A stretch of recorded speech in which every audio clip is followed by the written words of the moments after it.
Good morning, everyone, and welcome to the session. My name is Nazrin, and I am your facilitator for this morning. This topic is called Know Thyself. I could have certainly gone the modern English, but I decided to do something a bit more fun. Know Thyself, exploring personality assessments for HR and L&D applications. So if you are here today, I expect that you already know something about this, and you already have a bit of an idea of what you're going to take away and how you're going to use it. However, I will do my best to move in the right direction. In my experience, people who come for stuff like this, they already know stuff.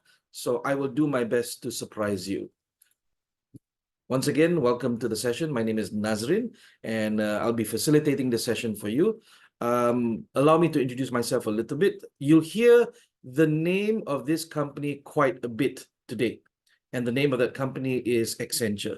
And the reason for that is a lot of my learning and development knowledge and experience comes in the 7 years that I served this company in their unit called Accenture Learning. So I like to say to people, chronologically, I worked 7 years there, but it feels like 14 years because most of the time I didn't have weekends. It was I didn't have a lot of time off, but I enjoyed it. I enjoyed it to bits. It was the most fun job I've ever had.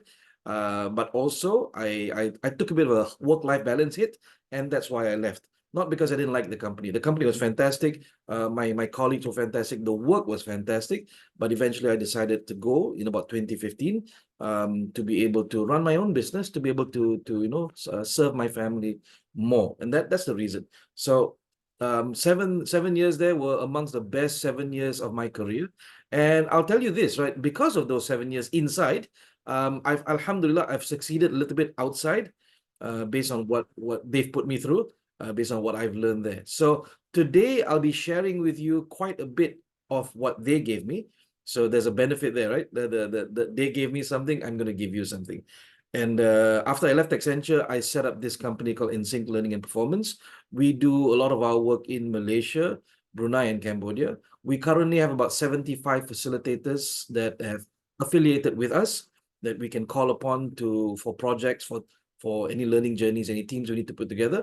But essentially, as a micro SME, we don't have a big office. This office is pretty small. It just fits me and maybe 5 people. But because I'm the chief everything officer, I'm alone in the office today. Most of my other workforce, they work virtual. They are in other states. Some of them are in other countries. But we do have meetings online, which is fun. Okay.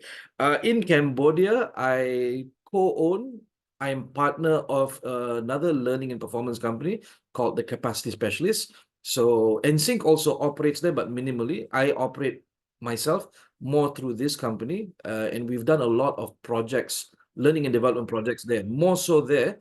But now I'm starting to do more in Malaysia as well, Malaysia and Brunei. So these are some of my favorite clients. You'll see a repeat logo there, which means that after I left Accenture, Accenture also became my client. So that's a win for any employee, any former employee, to get your former employer as your client is pretty much a win. I've also done a lot of learning and development work for companies like FGV, Saimdabi Plantation, Smart Axiata in Cambodia, Prudential Assurance in Cambodia as well. You'll see Petronas there. I've been doing Petronas even long before I was with Accenture, and I'll show you one of those case studies today. Sorry, not today, in the afternoon, for those who are coming in the afternoon. One of those logos is IPA, the Institute Perkhidmatan Awam Brunei, which is one of my favorite clients there, because here it's Intan, yeah? For Malaysia, it's Intan.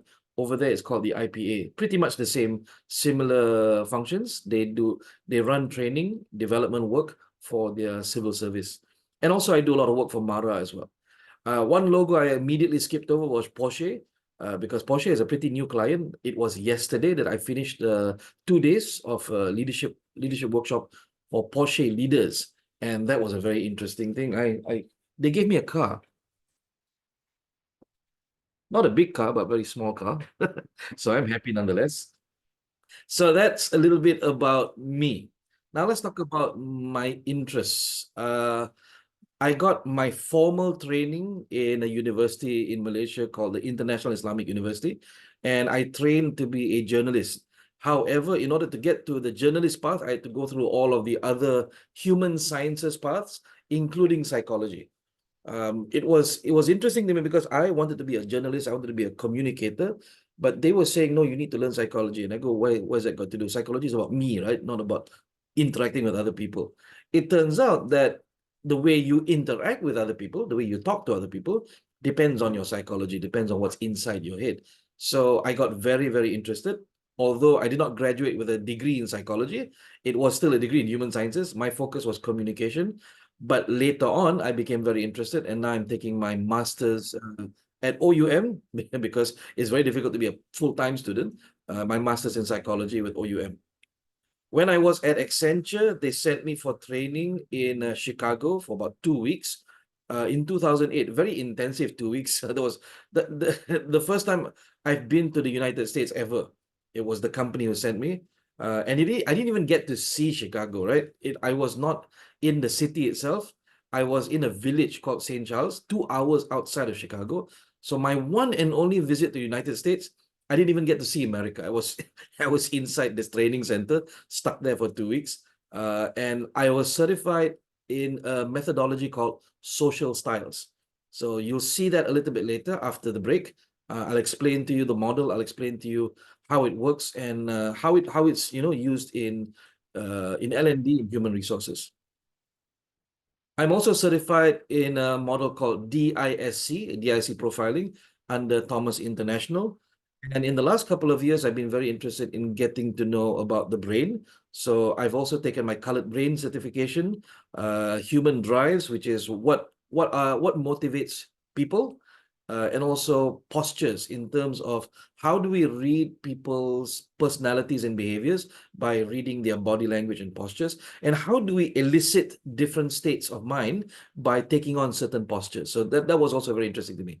Um, Anybody who works in psychology or works with the mind is going to be finding it very difficult to avoid taking this certification, neuro-linguistic programming and hypnosis.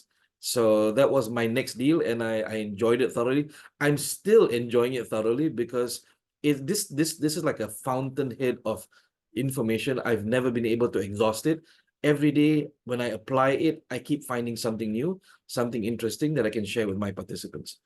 I'm also certified in a methodology called Lab Profile, Learning and Behavior Profile. Officially, it's called Words That Change Minds. I'll even give you a link where you can take a free LAB profile for yourself. In fact, I'll give you a lot of links today. I'll give you a lot of links today so that you can take personality assessments for yourself. Certified in timeline therapy, and my latest gig is trying to finish my master's of psychology at OUM. But I'll say this, right, that it's a lot of academia. It's just a lot of reading. I like applied psychology. I like to be able to test it out on someone and see if it works, right? So I guess I'm getting that balance. I'm getting the academic side. I'm also getting more of the practical side, the applied side. So that's a little bit about me because I wanted to share with you where today comes from. So everything I'll share with you today comes from the work that I've done, comes from the certifications I've taken. It comes from basically a lot of my own reading as well. So first off, ladies and gentlemen, this is a virtual class. And because we're not face-to-face, and I will not request you to turn on your cameras at all. Please keep them off at all times. I won't even request you turn on your microphones because why? We have a lot of people coming in today. If by the break time we only have, say, about 40 people, then we can turn on our microphones, we can have discussions. But I don't want to take time away from you, and I don't want to take time away from your focus. So keep your cameras off, no worries. Keep your microphones off. We'll do these interactions through the chat. That's one. Number two, we have a WhatsApp group for Q&A discussion. If you join this group, you will be updated on certain things that I forgot to mention in the class. I'll add it in there. This is a temporary group, yeah? This is not going to be a permanent group where suddenly every morning you get good morning messages. No. I will close this group. What's the date today? The date today is 29th, right? I'll close this group on the 1st of June. But I think I want to extend it to 5th June because what I normally do is I give you updates, and I'll when the recording for the class is ready, I'll put the recording in there, the YouTube recording, so that you can watch it whenever you want. But we're not going to have long discussions in there, nor good morning messages. It will be firmly just for logistics. We also have a place called a Padlet where we will do our activities today. So there are a few activities that I want you to be doing. You'll be doing it fully on the Padlet. I'll explain that a bit later. Number 3 is for you to be deemed complete, because I will not be tracking your presence today. Sometimes you'll pop in or out and things like that, and then you've registered. So in order to be deemed complete by the NTW, by the National Training Week, all right, we will give you a pre-test and a post-test. A pre-test is something you do now, right, at the beginning of the session, to sort of baseline how much you know. Okay, but it's okay if you don't get all of the answers correct. That's okay. That's great. All the questions correct. That's okay, because at the end of this 4-hour session, you will take this test again with the exact same questions, and by that time, you will already have the answers because you've learned it. So when you do the pre and the post test, then you will be marked completed in the NTW portal, and you will receive your digital certificate. And that's a certificate from NTW. I will give you an NSYNC certificate from my company and a digital badge as well. So that's my way of promoting you to not leave throughout these 4 hours, or not be lying down or sit on mute, or just have you there, right?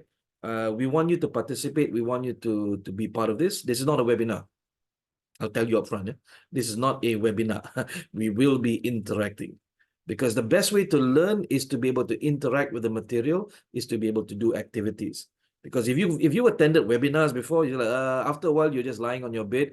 You can't, you're just listening to words, but you can't understand the words. So I will do my best for you. I request that you do your best for yourself. The next one is a Facebook post. So what I've done is I've created one Facebook post where you can ask all of your questions after the class.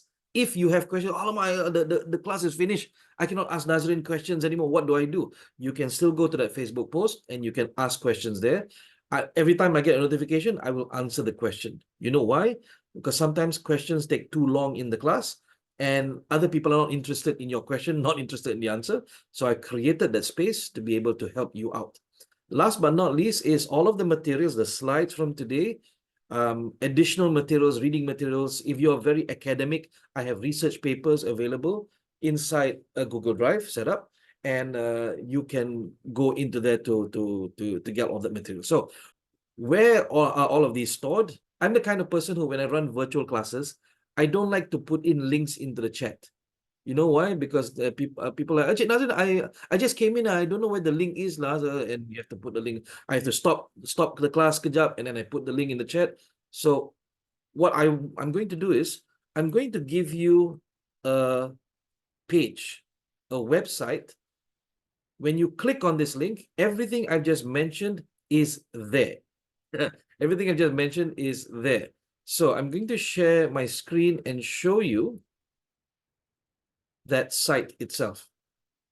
Okay, so please don't click on the link just yet. Let me just focus on the Zoom. Watch my page first, right? So this is the site. It is nazrin.com/NTW2024. And on this is the resource page for your class today. So the first link is to join the WhatsApp group. If you don't want to, that's okay. However, I recommend it. And I've also promised you it will not contain nonsense. And I'll close it on the 5th of June. The second one is the Padlet. So everyone, please click on the link to the Padlet now. Please click on the link to the Padlet now. You would get to a page that looks like this. When you come into the Padlet, and I will be able to see that you've come into the Padlet, you are going to create a pad.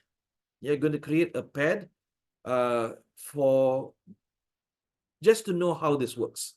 So you'll see a column that says test your pad here. Next to test your pad here, there's a plus sign. Click on that plus sign, type in your name into the title, and then type in hello into the body, and then click publish. Please do that now so that I know you understand. Okay, Farini is a veteran already by now. She's attended my classes. Thank you, Edward. Thank you, MUK. Okay, Shifa, Diana. Okay, keep going, keep going. So this is how I get confirmation that you understand. by seeing that you can do. And that's pretty much basically what a trainer needs to do, right? So instead of doing a training course, do you understand? Yes, but we don't have confirmation. So teachers, trainers, instructors, lecturers, do not ask the question, do you understand? Ask the question, can you do this, to prove to me that you understand. Selamat siang, Edward. All right, I think we have 32 people in the room. I don't see 32 pads yet, which means some people are still coming in. Some people are still struggling. If you are struggling, ask me in the chat, okay? And we will help you out. Nice. Hello. Okay, good. It shows me you know how to do this. Well done. The next link is the pre and post test. Let's skip over that first. The next link is the FB space. Okay, so this is the post that I've created. Just so it's a post, it's a Facebook post with the ability to comment underneath. So when you have questions, please ask me there. Okay, let's come back to the resource page. The last link is the resources, literally the resources Google Drive. In here, you will have some what's the word, some resources for you, some documents for you. I've even put in my my OUM manual in there. This is the actual semester that I took psychometrics. So this is the it's an ebook, right? So if you look at this, this is AMPP 5103. That's the course code, psychometric. It's got, I'm just 800 pages of psychometric. If you're the kind of person who likes reading, I've also put in some assessment tools here. And if you look in this folder, these assessment tools are basically free tools that you can use without needing to go online to do a test. So that is the resources. A bit later today or tomorrow, I'll add in some more as I see fit. But these are the basic ones that I'll be talking about in the class anyway. All right. So now the last thing for you to do is the pre and post test. Okay, so this is a very simple test. It has 5 questions only. All your names are there. All your names are there. So you need to select your name. So this is what the test looks like. Okay. If you registered, right, that means all your names should be here. You just select from your name and then you answer these 5 questions and then click submit. Click submit, please. You must click submit. All right. So that being said, before we kick off this class, I'm going to give you 5 minutes to do the test. Okay, 5 minutes to do the test. Please start now. All right, welcome everyone. Welcome back to the session. This is Know Thyself Personality Assessment. So we're going to explore the wonderful world of psychometrics. In order for me to better understand and for me to cater this session for you, I need you to answer for me this question, right? Go back to the Padlet, go back to your pad, double click on that pad and you'll be able to open it up and you are able to edit it. Yeah, you will be able to edit the pad. So I want you to answer this question in that pad. Why are you here? Why are you interested in personality assessments? Whether it's for yourself or for the organization that you are in, please answer this question. Why are you so interested? Finally, very quick. For myself and people, can you give me a bit more specific so that I know what I need, what I can give to you or what I should be giving to you? For myself, what do you mean for yourself? And for people, what do you mean for people? What does that actually mean? Zainal says for self-understanding and personal growth. All right, that makes sense. I guess that will be, I can give you a lot of free tests that you can take that will give you the right amount of information. Fatin says to understand people around me and myself, okay? Edward, to understand more about myself and my co-workers, all right? Might also for in-house company training, yeah. I've targeted this topic towards HR people specifically, so we'll be talking about applications in HR and in training, L&D. As an HR would like to know more about personality assessment, it can be one of the tools engaging with team workers and other co-workers, yes. Personality assessments are good, especially for leaders, because leaders need to know who they are interacting with. For people who are interacting with stakeholders like customer service, people who are dealing with clients.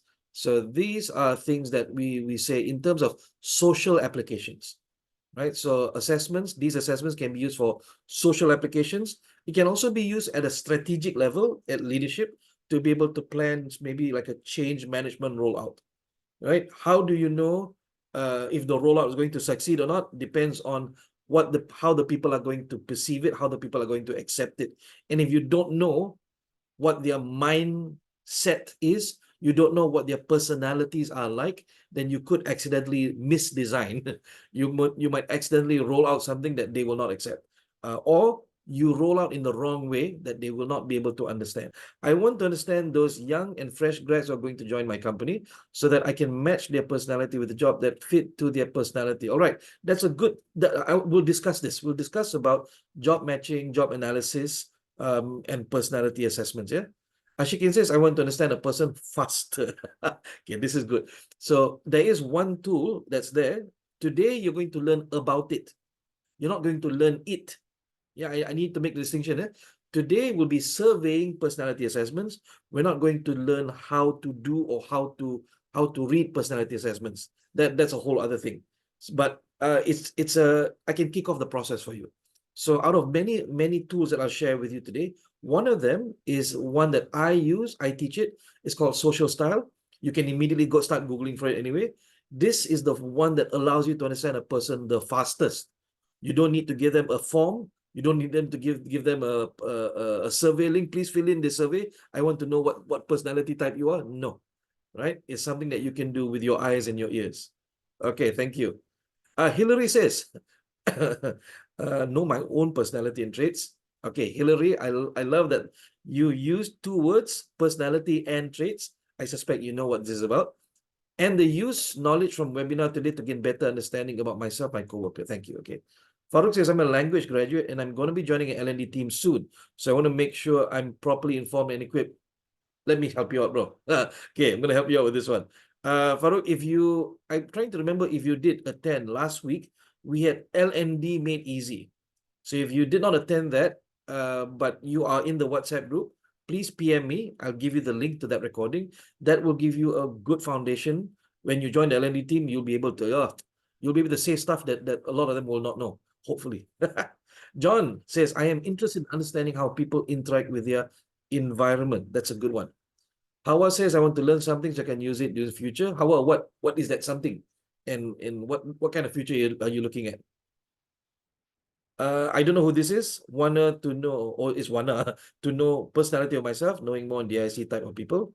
So let's discuss a couple of things. Yeah, there are two concepts that I need you to be fully aware of if you're going to be interested in psychometrics. Right. The first concept is called validity. The second concept is called reliability.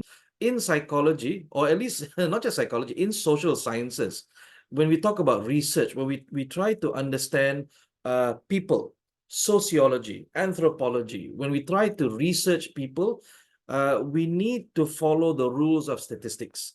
We need to understand whether the whatever test, whatever survey, whatever questionnaire we give them is both valid and reliable. So if you have ever been walking down the street in Kuala Lumpur before, and then somebody says, "Can I ask you some questions?" And you say, okay, then they will ask you questions and they will take on their checklist. So what you're doing is they are now doing research onto the populace.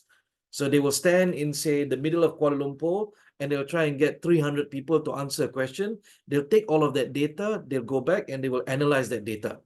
They will do maybe the same in a kampung somewhere. They will do the same in a kampung somewhere else. They'll do in Ipoh, they'll do in Johor Bahru, they'll do in other places. And then they will compare all of those data sets and to see whether the answers are similar or not.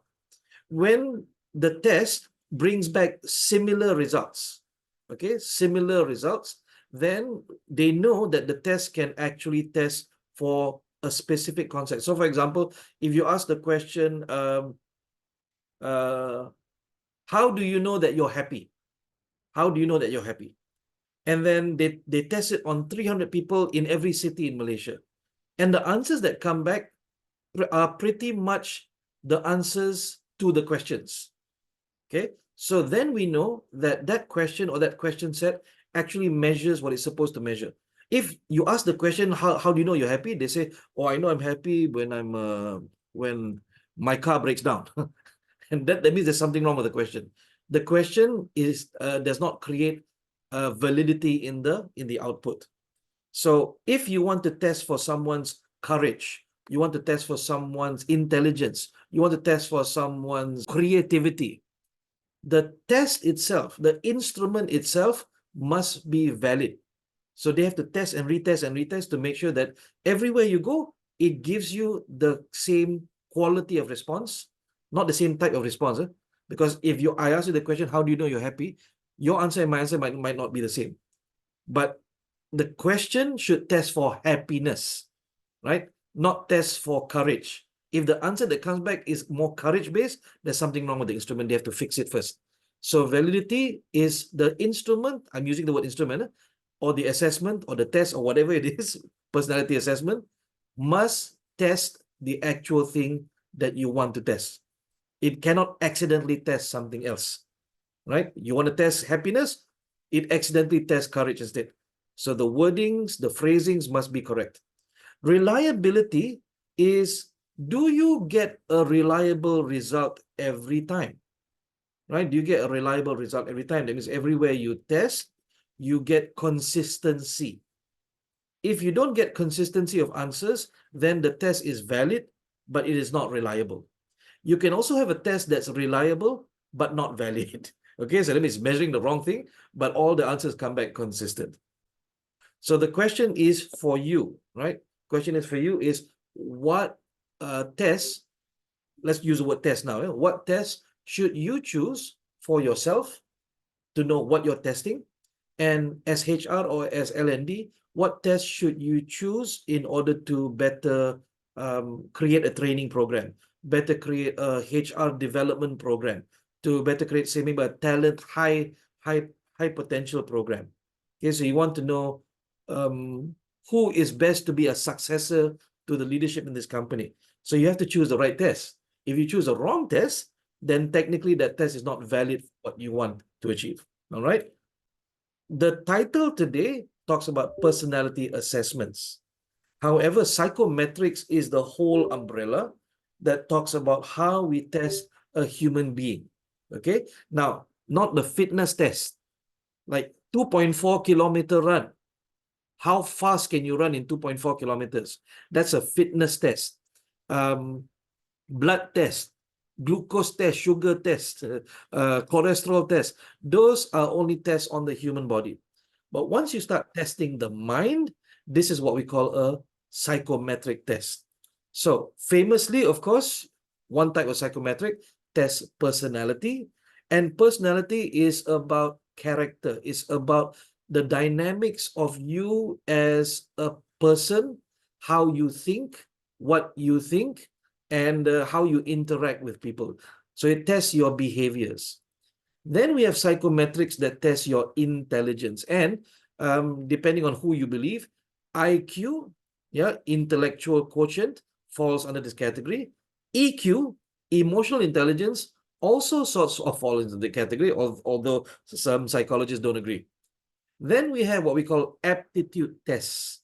Aptitude tests are how well can you do something, right? So it tests your skill, it tests your problem-solving abilities, not your intelligence per se. So intelligence is how smart are you? Aptitude is how are you able to use that intelligence in different situations, in different environments, under different types of pressure. That's what we call an aptitude test, the ability to apply your intelligence. And then last one is an interest test. If you remember in school, and I guess I don't know, I'm Gen X, so when I was in school, we had this. You were given a test to see what you were interested in, to sort of determine what kind of job would be suited for you. Okay, so interest tests also exist. So there are 4 types of psychometrics: personality, intelligence, aptitude, and interest. And each of these tests something different. However, today we're going to be focusing on only one. Now, why do I tell this to you? Because I need you to understand the differences. Because if you are in HR and you're in L&D and your colleagues cannot tell the difference, you must educate them and say, no, these are the different types. So personality tests is what we'll be talking about today. as practitioners, as HR and L&D practitioners, there are basically two approaches. The first approach is what we call traits. Okay. Before the break, I'll be talking about this one. And then the second approach is called types. So the traits and the types are the two biggest approaches within psychology, within personality assessment. So we're going to take a look at the first one, which is traits, is based on a methodology called the Big Five. So you will have the ability to understand this. The Big Five in psychology is the most well-accepted method by psychologists. Most psychologists do not accept the type version. Okay, they only accept the traits version. So what are the traits that are measured? It is called OCEAN.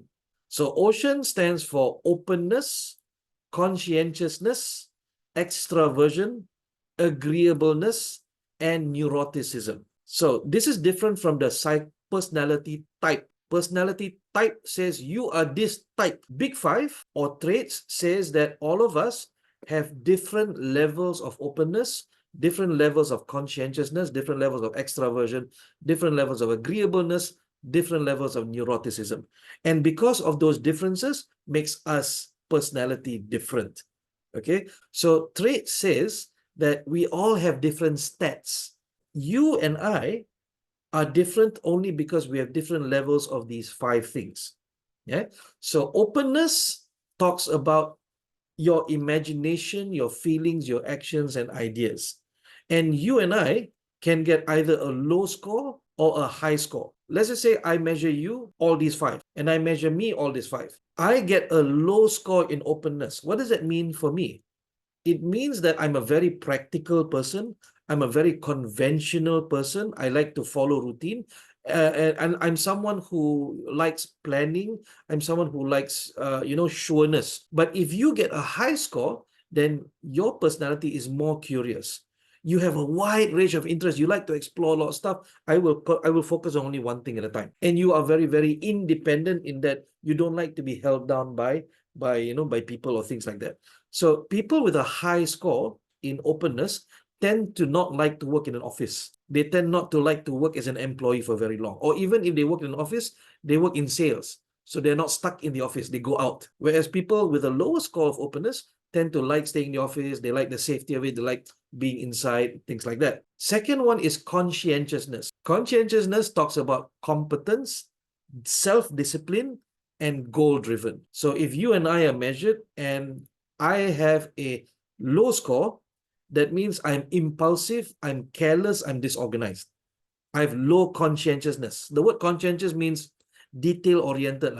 It means being forward, being hardworking, being dependable, being organized. That's what conscientiousness means. So if I have low conscientiousness, I don't plan, I just do stuff. If you have a high score, you're hardworking, you're dependable, you're organized.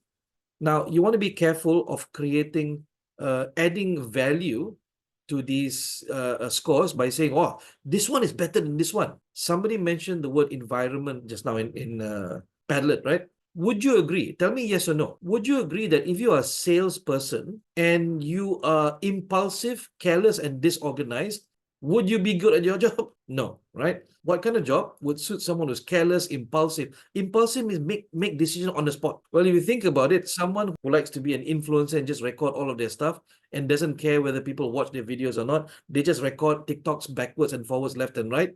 You'll notice that if you are on TikTok, you can sort of tell which are the TikTokers that are hardworking and organized and which are the TikTokers that are all over the place. They just do. They say suka hati lah. I need you to think about these two words. Please write this down somewhere.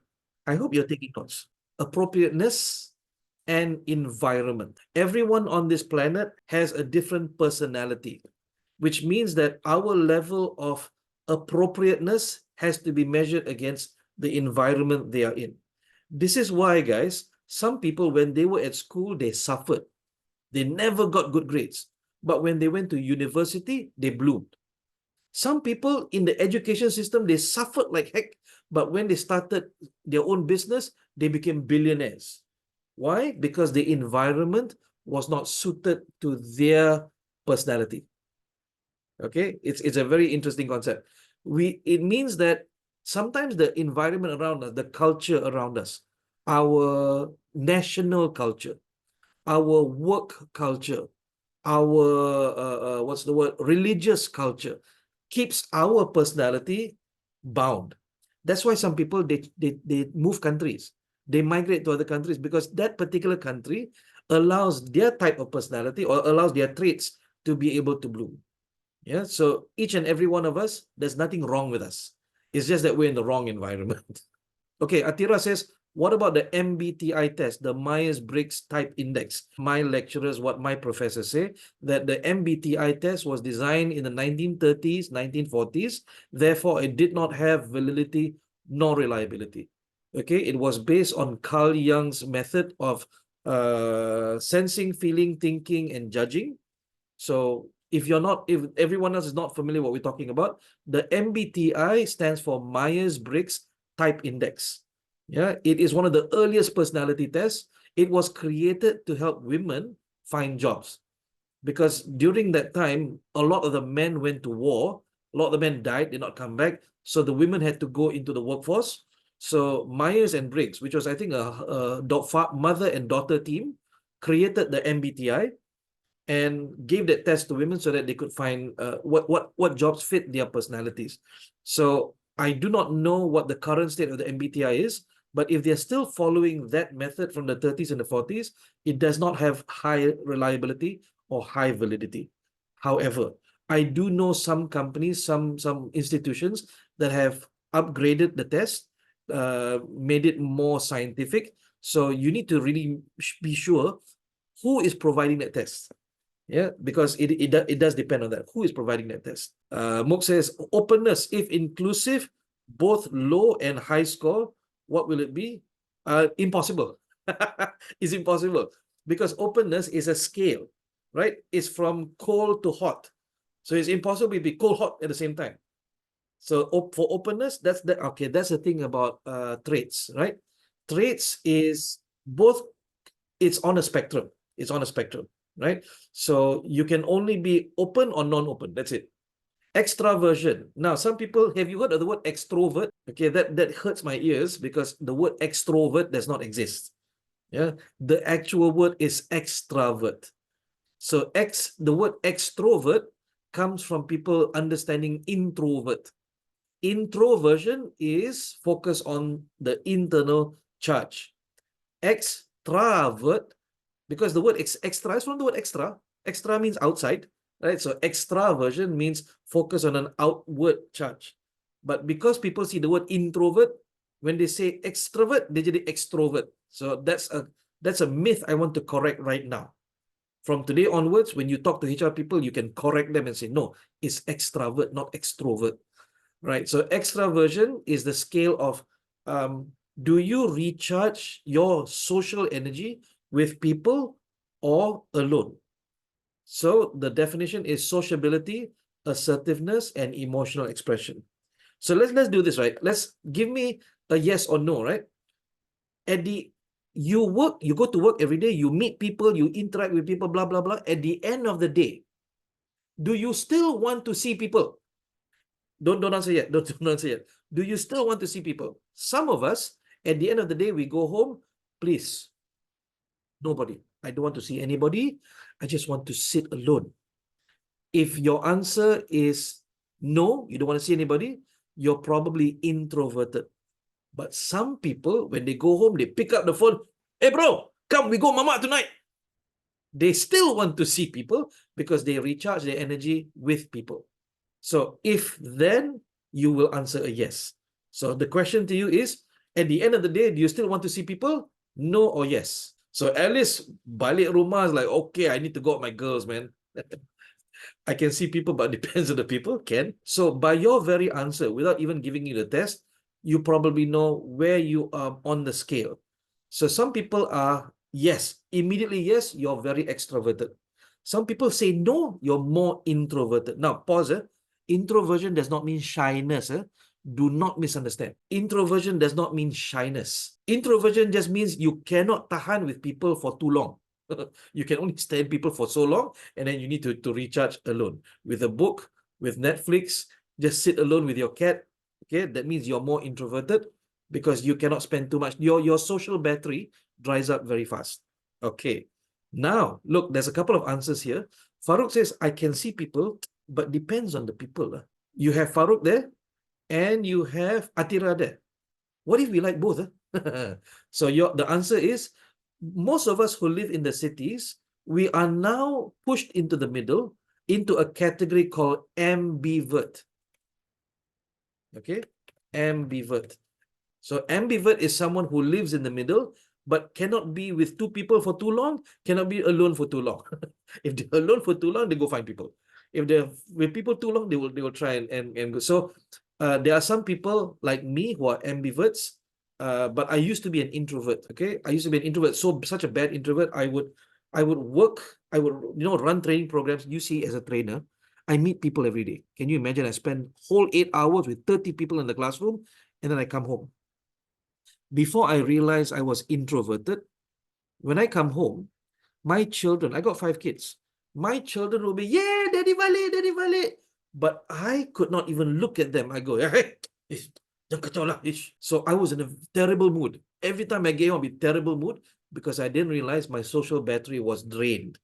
And I cannot see people happy. I cannot see people. So my wife, early on in our marriage, my wife understood and said, jangan kacau daddy, let daddy rest dulu. And after I rested for a while, then I'd be ready. Do you think that's fair to my children? Is that fair to my family? Yes or no? Definitely not. So after I discovered my introversion, I did not blame anybody. I took responsibility and I said, okay, before I go home, I need to recharge first. So I started doing this. In the car, I would start singing. I would listen to podcasts. I would stop at McDonald's. Okay, masa tak boycott lagi. I stop at McDonald's, grab just one ice cream, or I would stop at Aeon. I go to Popular Bookstore.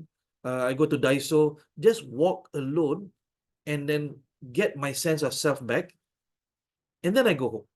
And by the time I get home, I'm happy to see my family. So how we need to do this is we need to manage ourselves. If you know this about you, do not stress other people out. Yeah, do not stress other people out because it's not fair to them. So manage your introversion or manage your extroversion. Then we have agreeableness. People who are agreeable, everything also can, no problem. I say, so what's the word? People who have high agreeableness, they're very easy to get along with. You ask them for help, sure, no problem. Anything also can. But people who have low agreeableness, they'll be very critical. Why? What help do you need? How many minutes you need? I'm doing some work here. But the people with high level of agreeableness, even if they're doing work, they will take, okay, I have something to do, but never mind, come, let me help you. Okay, so again, do not accidentally label this as good person or bad person. That's not the case, right? People with high agreeableness, what also happens, including me, is that we will tend to help other people, but our own work terbengkalai. Our own work we will procrastinate just so we can help other people, and that impacts. And then the boss marah because why you don't finish your work, or because I was helping this person. How many people are like this? Have high agreeableness score to such a detriment it causes you problems. Give me a yes or no. And give me a no, right? Give me a yes or no. Joanne says yes. Shukri says yes, yes, yes. Okay. Farini says no. Farini, I sort of suspected that based on how you discuss with me. You're very straightforward. It sounds to me, in the very short interactions we have, you're a very no-nonsense sort of person. Would you agree, Farini? She's thinking about whether to answer. It depends. Absolutely. Yeah. Thank you very much. So the clues to your personality pops up sometimes in the things that you say or how you say it. And my interaction with Farini has only been on WhatsApp, and it hasn't been much. But even through the WhatsApp, I've sort of detected, okay, when Farini said no, confirmed. So my suspicions are confirmed. However, if I meet you face to face, I listen to what you say, I'll be able to read you faster. All right. Last but not least is neuroticism. This is a psychological word. Neuroticism is about how unstable are your emotions? How easy are your emotions affected by the environment? So people who have a high score tend to be easily anxious, they easily get anxiety, easily to be unhappy or prone to negative emotions. And people who have a lower score tend to be calm. When I say calm, not peaceful, don't misunderstand. They are not affected by their environment. If you have a high neuroticism like me, I cannot read Facebook posts. If I read Facebook posts early in the morning, then I see a negative post, my whole day is shot. It affects my whole day if I see negative things. So I've had to cut myself off. Even though there's war going on in Gaza and things like that, and our heart goes out to them, we pray. But I am the kind of person, I cannot see pictures like that. I cannot even read posts like that because it impacts my whole day, sometimes my whole week. How many people are like this? You have a high neuroticism factor, give me a yes or no. And if you have low, give me a no. It doesn't make you a bad person if it's a no. It just means that you're not easily impacted by your environment.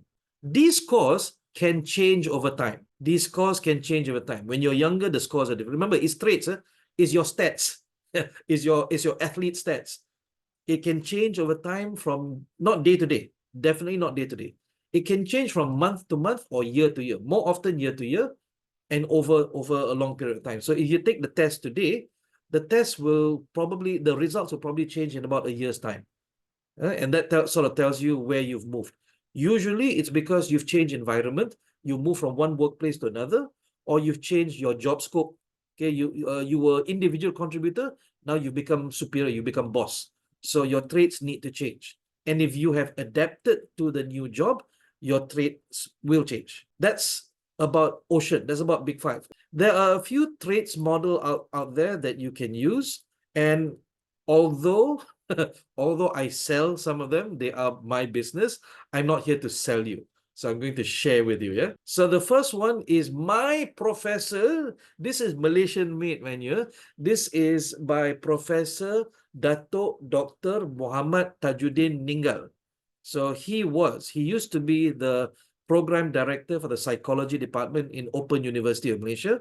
He is a psychotherapist. He is a psychometricist, and he has his own clinic. His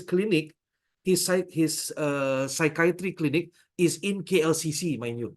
His business is thriving. So his psychometric is called Tajma Psychometric Plus, which is Tajuddin Malaysia Psychometric Plus.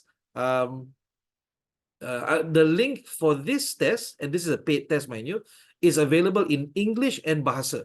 So this is one of the benefits of this test that other tests internationally don't have.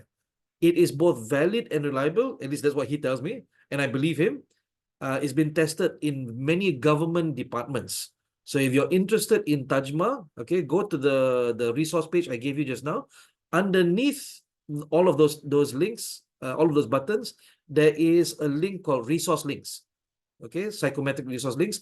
All of the links are there for that you can try out. There's free ones, there are paid ones. The second one is by quite famous guy now, Dr. Jordan Peterson. So he set up a website called Understand Myself. This is one of the cheapest tests out there. I think it's $9.99. $9, 9 Malaysian dollars, which is about 40 or 50 ringgit. You get a full result, like full scope result into your traits. Okay, so I think it's understandmyself.com. Okay. The third one is from the UK. It's called Aston Business Associates Traits, or ABA Traits. So I don't sell this, but my friend does. So I've been using it very interestingly. It's a very interesting test, very interesting survey, very interesting results. I'll show you a little bit later. The most recent one I have just been certified in as an interpreter is called Flow Profiler. It doesn't actually focus on the Big Five, but it is also traits based. So let's take a look at the first one, which is ABA Traits. ABA Traits uses the Big Five, but expands from the Big Five to 13 dimensions. So not just neuroticism, not just agreeableness, but Dr. Stephen Woods, I met him in 2018. I think he came to Malaysia. We met him at UPM when he did a talk. He has expanded from 5 to 13 so that the measure is far more specific. So he measures sociability, leadership, the ability to move the hearts and minds of other people, large amounts of people, optimism, achievement, compassion, cooperation, sensitivity. Don't misunderstand sensitivity. Bukan sensitifnya, not like that. Sensitivity is your ability to sense other people's emotions. Orderliness, that means how organized are you in your personal life or your professional life. Industriousness, how hardworking are you? Stability in terms of your emotions. Calmness in terms of your state of mind. Culture in terms of how you interact with your environment, with other people. Can you read the room well or not? Right? Can you adapt to what's around you and not piss other people off? And the last one is also, of course, intellect. So Stephen Woods has run a very strong business with this around the world. He has a lot of clients. And one of the strengths of his method is, instead of giving you one result, one type of result, he can give you the result in many different forms. Okay, so you can take the test. If you are, for example, real estate agent, look at the bottom right. If you're a real estate agent, he will be able to give you an assessment that compares it against successful real estate agents. So remember what I said just now? Imagine if your agreeableness score is high, what job can you get? So what Stephen Woods has done is he's measured successful real estate agents and used that as a baseline, as a comparison. So if you're a real estate agent and you take the test, you get your score, and it's compared against the score of successful real estate agents. You get to see, oh, no wonder my agreeableness is too high. Successful real estate agents, their agreeableness score is low. They are able to negotiate more. So each and every one of these, if you are a leader, okay, so you can take the leadership evaluation. If you're an estate agent, there's an estate agent evaluation. These are only some of the ones available. Okay, so that being said, I'm going to show you a sample report. This is sample for a guy named Daniel Arif. This is what the report looks like. So because they don't need to teach you about the big five, they jump straight into the 13. So you have the orange scores where your current state is. The 6 and the 8 there, the ones in the orange circles, are where you can flex. How far you can flex potentially. So you can flex higher, you can flex lower. That is considered your stable score. So this person, Daniel Arif, has a high score for achievement. He is ambitious, focused on goals and getting results, and enjoys competition. But his optimism score is slightly lower. He feels in control, reacts well to setbacks, and sees opportunities. He's still above 5. Let's see if there's any low scores. Or culture, between likely to be less interested in new, prefer familiar over change, or seeks out new experiences. Okay, let's see if we can zoom in a little bit. Open to new ideas and cultures, active imagination. He's halfway in between. Right? Halfway in between. So knowing all of this, all you see is numbers. Right? All you see is numbers. Then we go into competencies. So not only the dimensions, but competencies such as communicating, meeting and presenting, planning and organizing, working with others. Looks like he doesn't have a low score on anything, but his culture is pretty low. That means he's not open to new experiences. Working with others also, he's a bit half and half. Working with customers, a little bit better only. And then it deep dives into each one. Right? So this one gives you specifically what does the number 7 score mean. The number 7 score means is ambitious, driven and competitive, but he may set excessive goals or be overly competitive with others. So that's something that he needs to look out for if he wants to change his behavior. Sociability is quite high, leadership quite high. Okay. Optimism, compassion, a bit median. Cooperation also median, which is interesting. Cooperation is 5, but his sociability is 7. So he likes to socialize with people. He likes to talk with people, but he doesn't like working with them. Very interesting. He's not so much working with them, but he likes to talk to people. All right. Let's see what else he has. Sensitivity, a bit median lah. A bit in the middle. Orderliness, okay, a bit middle. Industrious, okay. So because his achievement is high, it looks like his industrials also matches a little bit. He is reliable, goal-oriented, but here it is, may find it hard to disconnect from work. Okay. Stability, median. Calmness, also median. Intellect is high. Okay. So he's logical, curious, and a systematic thinker. They're more than likely to enjoy intellectual pursuits and working with abstract ideas. However, he may become distracted by intellectual pursuits and is likely to focus too heavily on abstract issues rather than practical counterparts. Okay. Culture, he's median. He is reasonably open to new things. Reasonably, that means yes and no lah. He enjoys different work environments and experiences as frequently as most. However, he may feel uncomfortable during drastic change and dislike remaining in the same work environment for a long duration. So he's about half and half. Okay, that's the end of the report. Okay, let's see what questions. Farouk says, are test traits independent or are some of them in relation to other traits? That's a good question. So I do not have full understanding of the traits myself. I studied it. However, I do know that some of the traits have relationship with each other, like achievement and what's the other one? And when I say traits, this is his achievement and industriousness often tend to go together, right? Achievement and industriousness often go together. However, there is no clear indication. We see patterns, but for each person, there's a different pattern. For example, my sociability, I love talking to people. I also love helping people. So my sociability and my industriousness are high. I will, if you know, if I love interacting with people, I love cooperating with people. So sociability, industriousness, and cooperation for me is high. I work best when people, and I like, we just work together. Even though we're not talking to each other, we work together. I'm very, very hardworking when there are people around me. When there's nobody around me, I tend to procrastinate a lot more. Anybody like this, give me a yes in the chat. You need people around you. Even though they're not working with you, you need people to be around you. This is why there are co-working spaces now. Even though you are doing your own work, you go to a co-working space like work or common ground or something like that, and silently work together, just so you have other people around you, which is it's a psychological feature of some people. They cannot tahan. They may tahan got people around them, but other people, they need people around them, but please don't talk to me. I just need to have you around me. Don't talk to me. When I have you around me, I am hardworking because I feel like I'm being watched.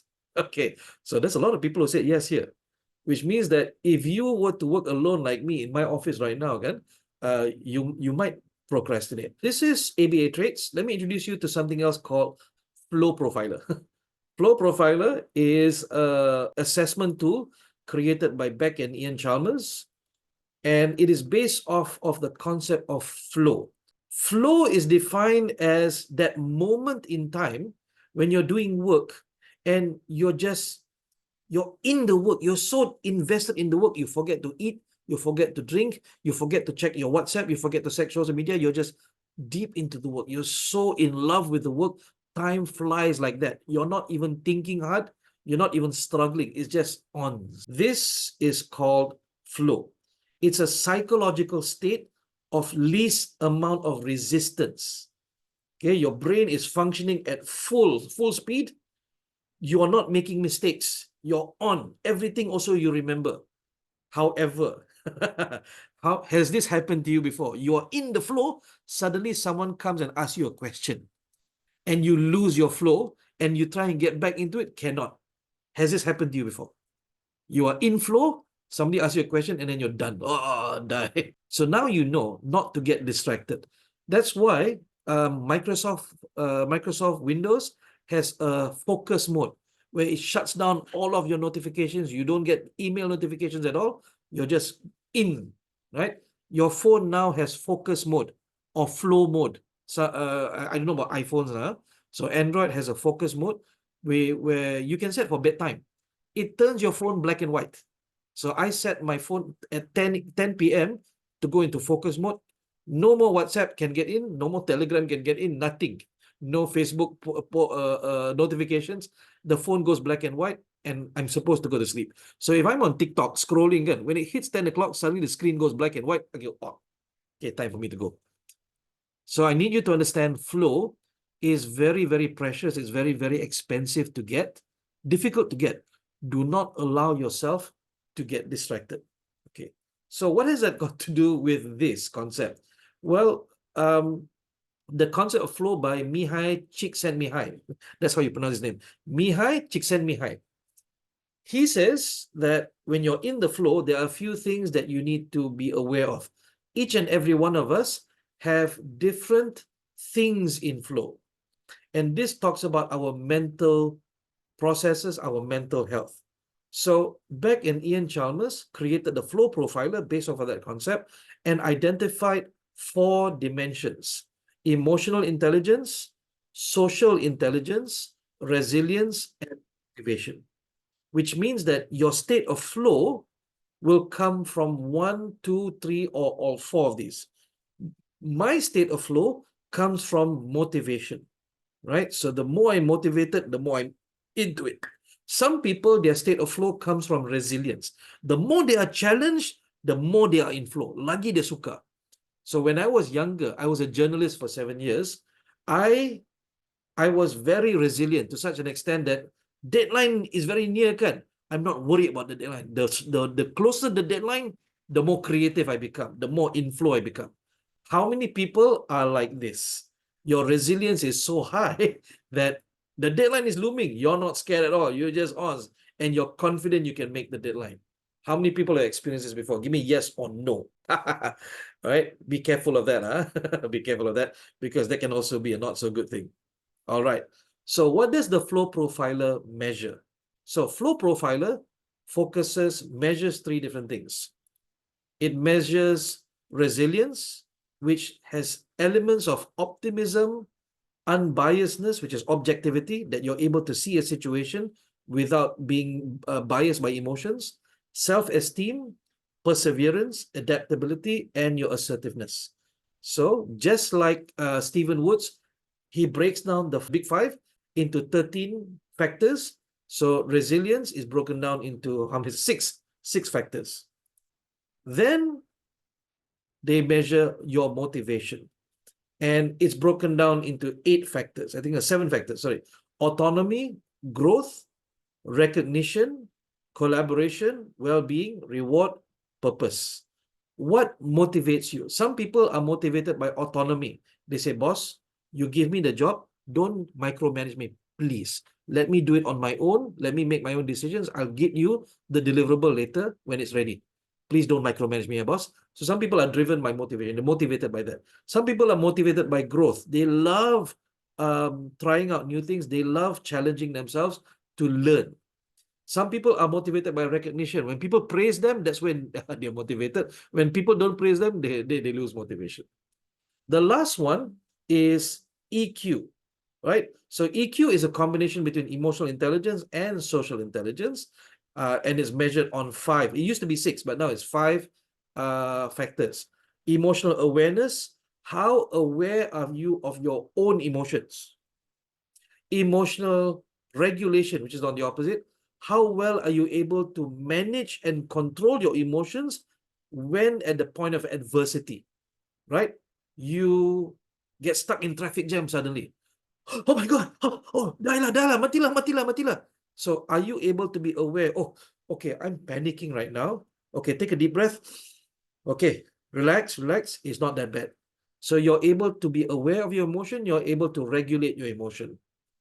Your self-confidence, your social awareness. Can you read other people's emotions easily in a social situation?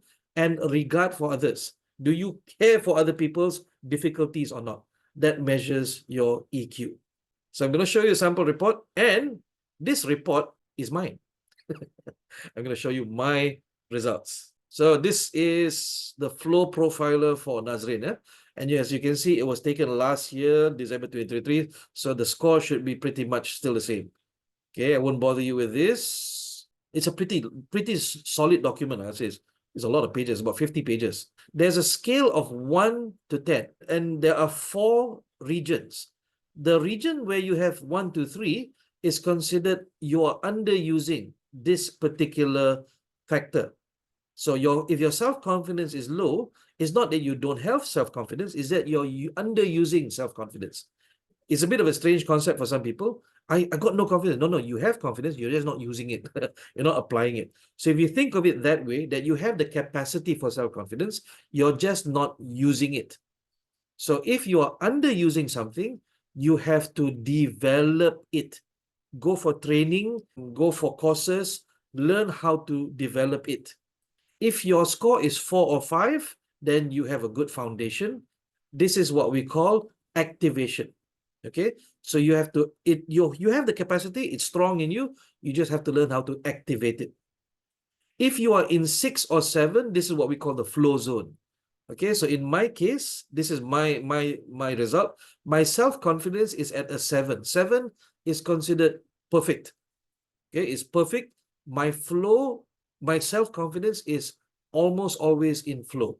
I have no problem with my self-confidence. So if it's a 6 or a 7, it's okay. Here, we use the word maintain. So 1, 2, 3 is develop. 4, 5 is activate because it's not currently being activated. 6, 7 is maintain. I need to maintain staying in 6 or 7. And then if I am in 8, 9, or 10, I'm super confident, kan? That is very bad, because then I am not open to other people's ideas. I'm not open to other people's opinions about me. So super confidence is also a bad thing. It's called possibly overusing. I need to manage it back down to a 6 or 7. Okay, so the flow profiler not only gives you your results, it also gives you development actions, what you should be doing. As you are high in self-confidence and unfazed by new challenges, consider how you can encourage confidence in others. So if you're good at something, go and teach it to other people, help other people. To maintain the flow zone, you can help others to understand that their contributions are as valuable as yours, and promote an environment in which everyone is happy to share their opinions and perspectives. Increasing the confidence of others could also encourage greater reliance against the team. So I am perfect in self-confidence. Let me introduce you to a few of other things. There's 2 types here, right? Here is day-to-day. On the day-to-day, my self-confidence is good. But when I am under pressure, look, it drops to 5. It drops to solid base, which means that if I see the score, I know for a fact that I need to activate my self-confidence during moments of pressure. It's not something that comes naturally to me. Some people under pressure still 7. Wow, not bad, man.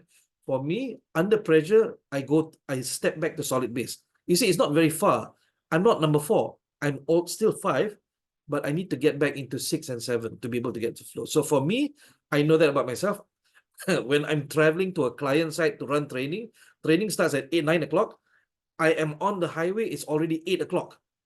And traffic jam in front of me, and I start panicking. So I've moved away from flow. I've dropped into 5. I need to manage my emotions and go, relax. It's not that bad. Take responsibility. WhatsApp the client, say, I apologize, I'm stuck in traffic. I will apologize to the participants when I get there. Could you please ask them to do this activity first? Okay, I will be there by 9:30 at the latest. Okay, then I go. So I manage myself, because otherwise I'll panic and go, the client will hate me, the client will never call me back again, stuff like that. There's no point thinking about that. Go, apologize, make amends. Okay, so stuff like that does happen. When I get to class, I will say, thank you, ladies and gentlemen, for waiting for me. I apologize, I'm late. Here's my promise to you. I'll give you my best today, and I'm going to offer to you free online coaching as an apology for being late. And you can see people really like that. Yeah, because then that makes me feel better. I feel like I don't owe them anything anymore because I've already paid my debt. So, what questions do you have for the flow profiler? I'm going to show you something that's a bit scary. Okay, some of these I'm pretty low on. When my regard for others can be pretty low, which means that as a trainer, I have a very huge ego. Yeah, I have to know that about myself. Huge ego. At solid base, which means I don't care for other people. I care only for myself. So I need to work hard on that one. I need to really, really get myself into flow so that I care for other people. But under pressure, I really don't care about people at all. My regard for others can be pretty low, which means that as a trainer, I have a very huge ego. Yeah, I have to know that about myself. Huge ego. At solid base, which means I don't care for other people. I care only for myself. So I need to work hard on that one. I need to really get myself into flow so that I care for other people. But under pressure, I really don't care about people at all. My regard for others drops to 3. So if I know that about myself, I know that, and this is, like I said, example, I came home and I wouldn't pay attention to my children because I was under pressure. But once I resolved that, I managed to move past it. So I can't change the score immediately because my brain is that way, but I can manage it so that at least I push it up 4 or 5 or 6 or 7. Okay, let's talk about application. If you are HR or you're L&D, how do you apply personality assessments? Well, first things first, I need you to have a proper mindset.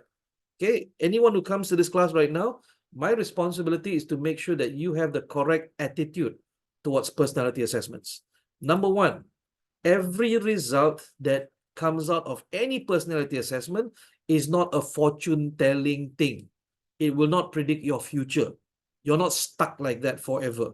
It is only a snapshot of you today, right now. That's it. Okay? Don't, if you look at the score, oh, why am I like this? Never do that. And never allow your subordinates or your employees to do that. Explain to them, no. This is what you are right now. Think of a blood test, right? You go to the doctor, doctor takes a blood test, doctor says, oh, you got high blood cholesterol, you got high glucose level. Can that change? Yes, it can change. The test only gives you your current state. Yeah. Once you have your current state, do something about it. Okay, so it's only a current snapshot. Number 2, all results exist on a spectrum. There's no such thing as, oh, I'm extrovert. Oh, I'm introvert. No, you're just more introverted than other people or more extroverted than other people. That's it.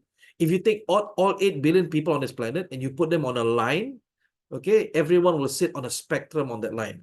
Just as if I were to take everyone in this room and I put you on a line according to your birthdays, okay, some of your birthdays will be later than others, some of your birthdays will be earlier than others. That's it.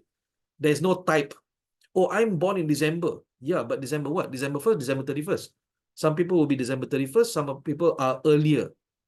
So when you do typology, you do, oh, I'm a December baby. But your first December. The other person standing next to you is November 30th. Hang on. One day difference, suddenly different category. Huh? So every result exists on a spectrum. Do not pigeonhole people. Don't put people into boxes. All results are measured against in the environment and appropriateness. There's no wrong result. There's no wrong result. You're just in the wrong environment. You're in the wrong environment, or the environment is not appropriate for your personality, or your personality is not currently appropriate for the environment. So 2 things can happen. Number 1, if you don't want to change, find an environment, find a job that fits your personality. That's one thing.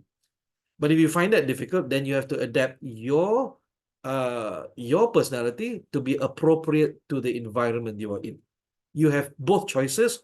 Both are for you to make. It's up to you. Okay. And last but not least is never pigeonhole people. It's not fair. Don't say, oh, you millennial, or you Gen Y, you Gen X.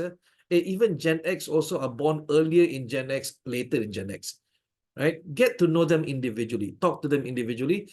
Don't pigeonhole the people. Okay. So how do you do this? Number 1, when you take the test, you have identified a current state. Number 2, identify your target. If you have a target, if you don't want, I'm happy this way, Nazrin, okay, fine. You don't need to do anything. But if you say, oh no, I can see some of my scores are not appropriate with my environment. Okay, let's see what of these scores I can change easily. Don't focus on the difficult to change one. Which scores I can change easily? You measure that gap. Usually work on the smaller gaps, don't work on the big gaps one. So in my case, my regard for others is a big gap though. When I'm under pressure, it's 3. To get to 6 is 3 points, which means I need to put in a lot more effort. So is it important? I feel that's more important for me because it impacts my kids. Therefore, I focus on regard for others in my behavior. Then design a gap closure. Okay, that's like a very weird way of saying it. Basically, look for something that can help you to close that gap, to become better. And what can that be? It can be anything from training to finding a coach to help you figure things out, to finding a mentor to help give you advice, or you give up everything, you just go and apprentice with someone. You apprentice with someone to be able to develop your personality. I have some homework for you during the break. And that homework is for you to take a personality test. All right, there is a website called Truity. On the resource page, you will see personality assessment links. Click on this arrow, it drop down. Is the very first link. It's called Truity. Truity is one of the ones with valid and reliable personality tests, and it's free. Ada banyak. Not banyak, there's about 7 there. Choose any one of these, Enneagram or 16 types or Big Five or DISC or career aptitude, 7 love styles test, emotional intelligence test. Okay, these ones, until there only, emotional intelligence test. Choose any one of these and spend the next 15 minutes until 11 o'clock doing that test. You get your result. You don't need to share the result with us. So Farouk, yes, the Big Five is available on Truity. Whenever you see a free personality test online, sure, it will tell you, oh, you're like this. But it doesn't tell you in deep detail what each factor is, and it doesn't give you developmental advice or recommendations. Yeah. So if you understand that, go ahead, take any of those tests, the Enneagram, the Type Finder, the Love Styles, the Big Five DSC, get the result for yourself. And then at 11 o'clock, we will continue and we'll focus on the second set, which is personality types. We have covered traits. We're going to talk about types. Thank you very much, everyone. Have a good break. We will see you at 11 o'clock. Assalamu alaikum. Okay, welcome back, everyone. We talked before the break about the first approach, which is traits. And now we're going to talk about the second approach, which is types. Okay, so from now on, you will be much more well-informed when you talk to people about a personality test. You can say that I know that there are 2 main approaches. There's traits and there's types. Where does personality typing come from? The earliest mention of personality typing refers to the 4 elements or the 4 classical Greek elements. And anybody who is a fan will know who these people are. So this is, of course, from the TV series The Airbender, okay, Avatar the Airbender. Sorry, it's the original is Legend of the Airbender and Legend of Korra, right? So the concept here is that in the cartoon, there are people with the ability to bend the elements, and in the classical elements there are 4. Mook has asked in the chat, not 5 elements. Well, if you're talking about TV series, yes, of course not. We're talking about the 4 classical Greek elements. So there are different schools of thought around the planet. Only so far, only the Chinese tradition has 5 elements, whereas the Greek tradition has 4 elements. Okay, so you'll find that there's a very big difference there. In fact, in the Chinese tradition, or I think they call Wu Xing, it is earth, wood, metal, water, and fire, if I remember right. The 4 elements in the Greek concept is tanah, api, air, and angin. Earth, wind, water, and fire. Okay, and each culture developed it and used it slightly differently. So the Indian culture, right, is a very, very old culture, spans thousands of years, even long before the Greeks. They use it philosophically, which is also what the Greeks use. They use the concept to discuss intellectual concepts, right, philosophically. But then later on, you see the Indians, the Muslim civilization, the Chinese, they developed it both chemically and biologically. They used it in their medicine. They used it in looking at the human body. So they could use these concepts, fire, wind, water, earth, to diagnose a patient, to see, oh, this patient is lacking in fire element, so we must give them food that has the fire element. Or this patient is lacking in water element, so they must drink more fluids or things like that. So very, very early medicine compared to very complex medicine or allopathy right now. In fact, I believe even Ayurveda what they call Tib Yunani or Islamic medicine and traditional Chinese medicine still apply these elements in their diagnoses and in their recommendations for what medicine to take. The Sufis and the yogis. So the yogis are, of course, spiritualists in India. The Sufis are the Muslim spiritualists, and both of them have a shared tradition. They developed it spiritually. So what they did was they used the four elements to understand personalities. They used to understand what are some of the mental issues that they are facing. And I dare say, in some cases, what they develop is far superior to what modern psychology has. The only issue that psychology, if it cannot prove it, it doesn't exist. So it must be scientifically valid. My speaking to spiritual people who use these four elements, their conceptions are quite deep, quite powerful, and it can help people to ease their mental health or cure some illnesses. However, being responsible, if you don't want to get sued, right? So from a medical point of view, these things are not valid. Yeah, in the modern world, they're not valid. Then around the turn of the century, about 150 to 200 years ago, modern psychologists, or as we say, Western psychologists, started developing this psychologically, separated from the spirit. So they don't acknowledge that there's a spirit. They don't acknowledge that there's a soul. They say everything is just the brain, the organ, the brain, and the mind, the software that's running inside it. The applications from using the four elements are various. You'll see it in philosophy, in chemistry, in biology, in spirituality, in sociology, right? For today, we're going to be talking only from a psychological perspective. So let's take you all the way back to the beginning. In the beginning, there was a psychologist by the name of Carl Jung. And anybody who studied psychology knows that there's basically four schools of thought in psychology.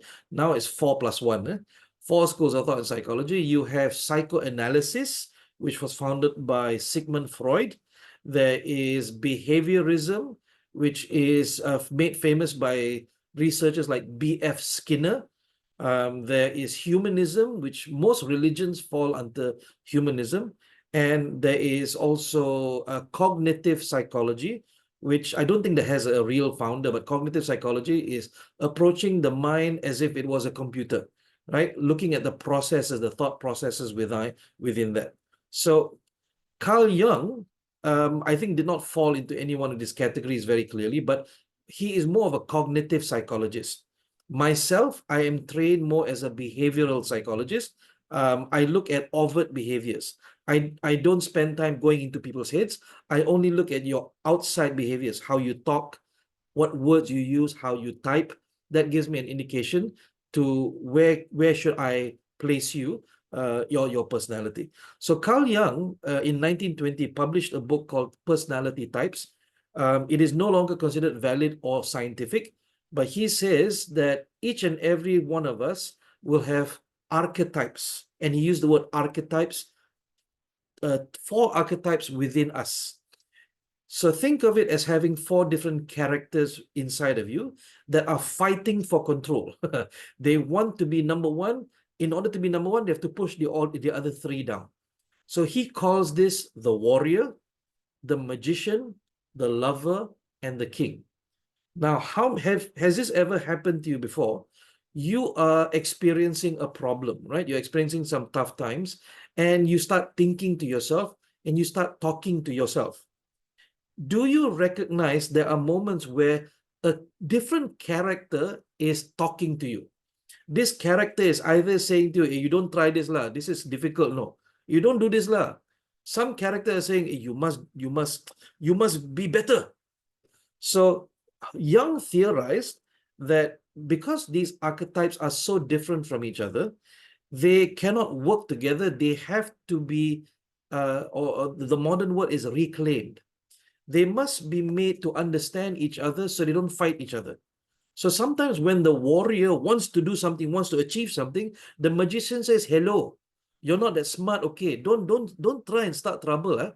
Don't go and do things and then you suddenly fail. Please stop. So inside your mind, there is a part of you that wants to succeed, but another part that holds you back because it's worried for you. Okay. Sometimes the lover speaks to you and says, I don't think we should be doing this. This is unfair to people, you know. What you're doing is bad. You need to stop right now. The warrior says, no, no. People have been unjust to us. We must defend ourselves. The lover says, no, no, you come on lah.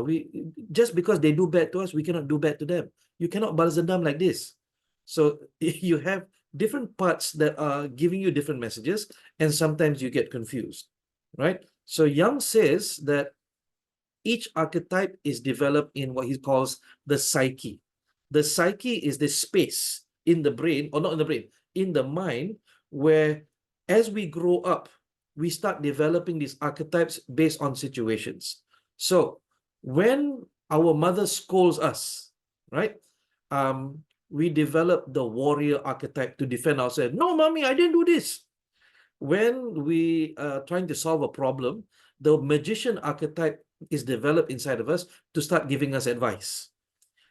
Let me ask you this question. Has anybody watched this movie called Inside Out? Give me a yes or no.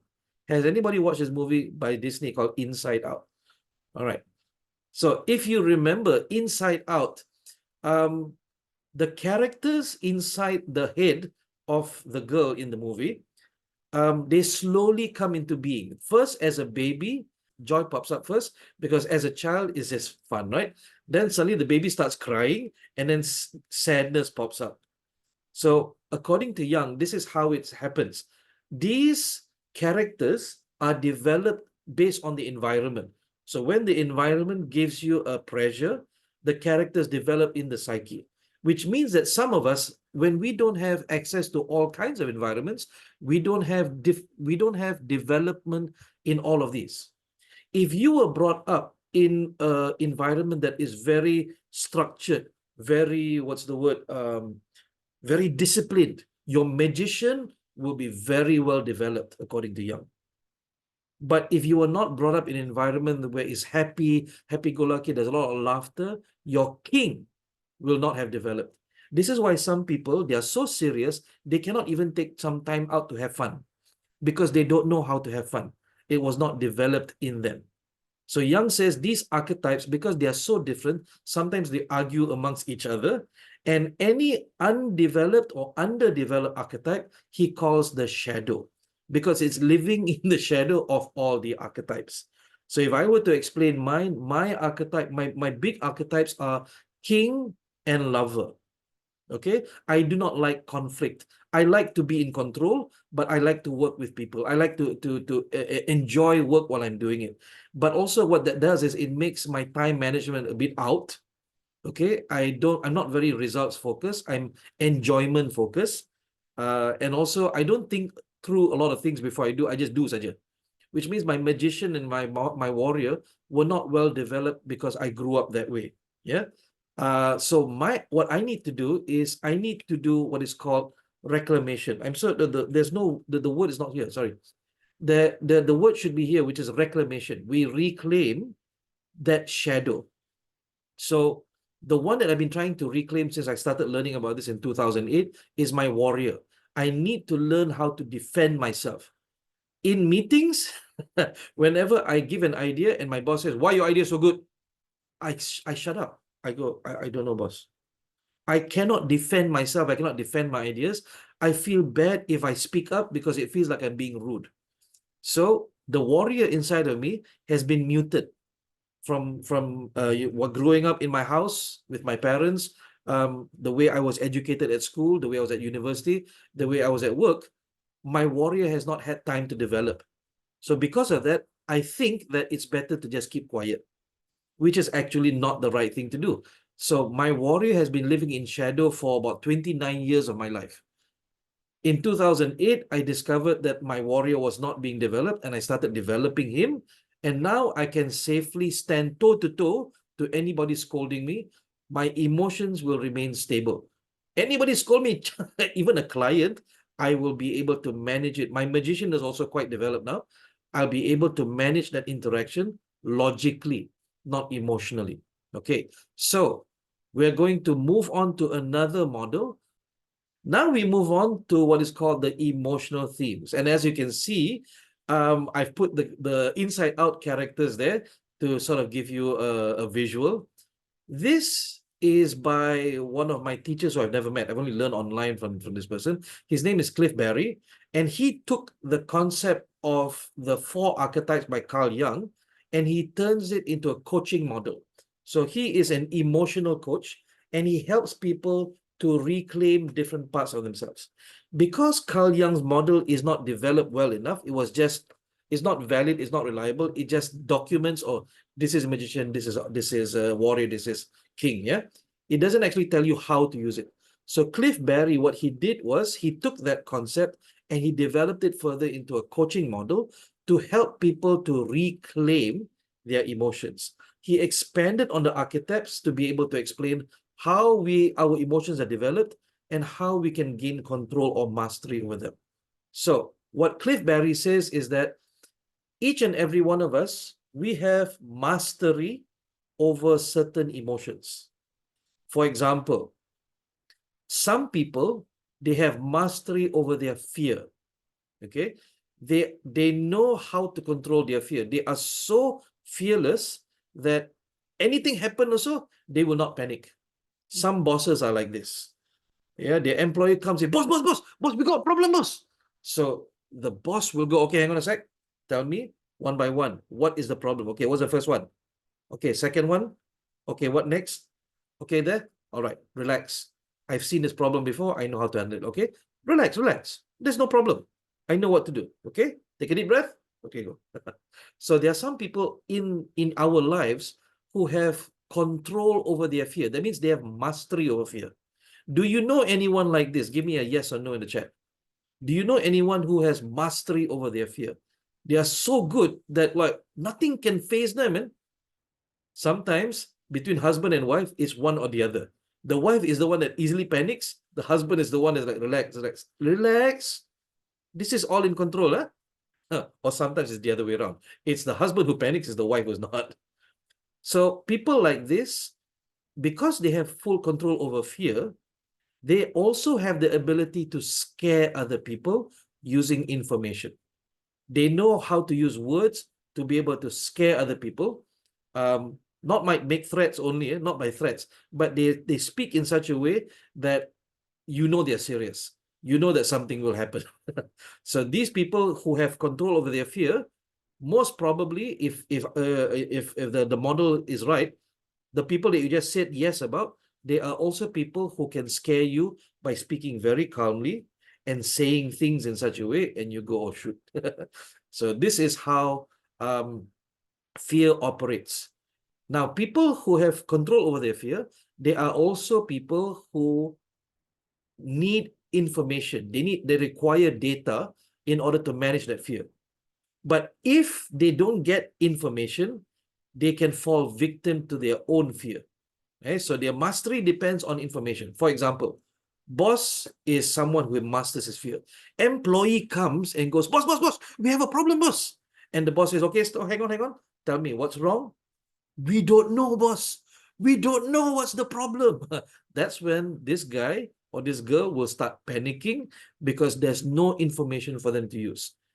So if you know that someone has mastery over their fear, their point of weakness is lack of information or lack of information that they can trust.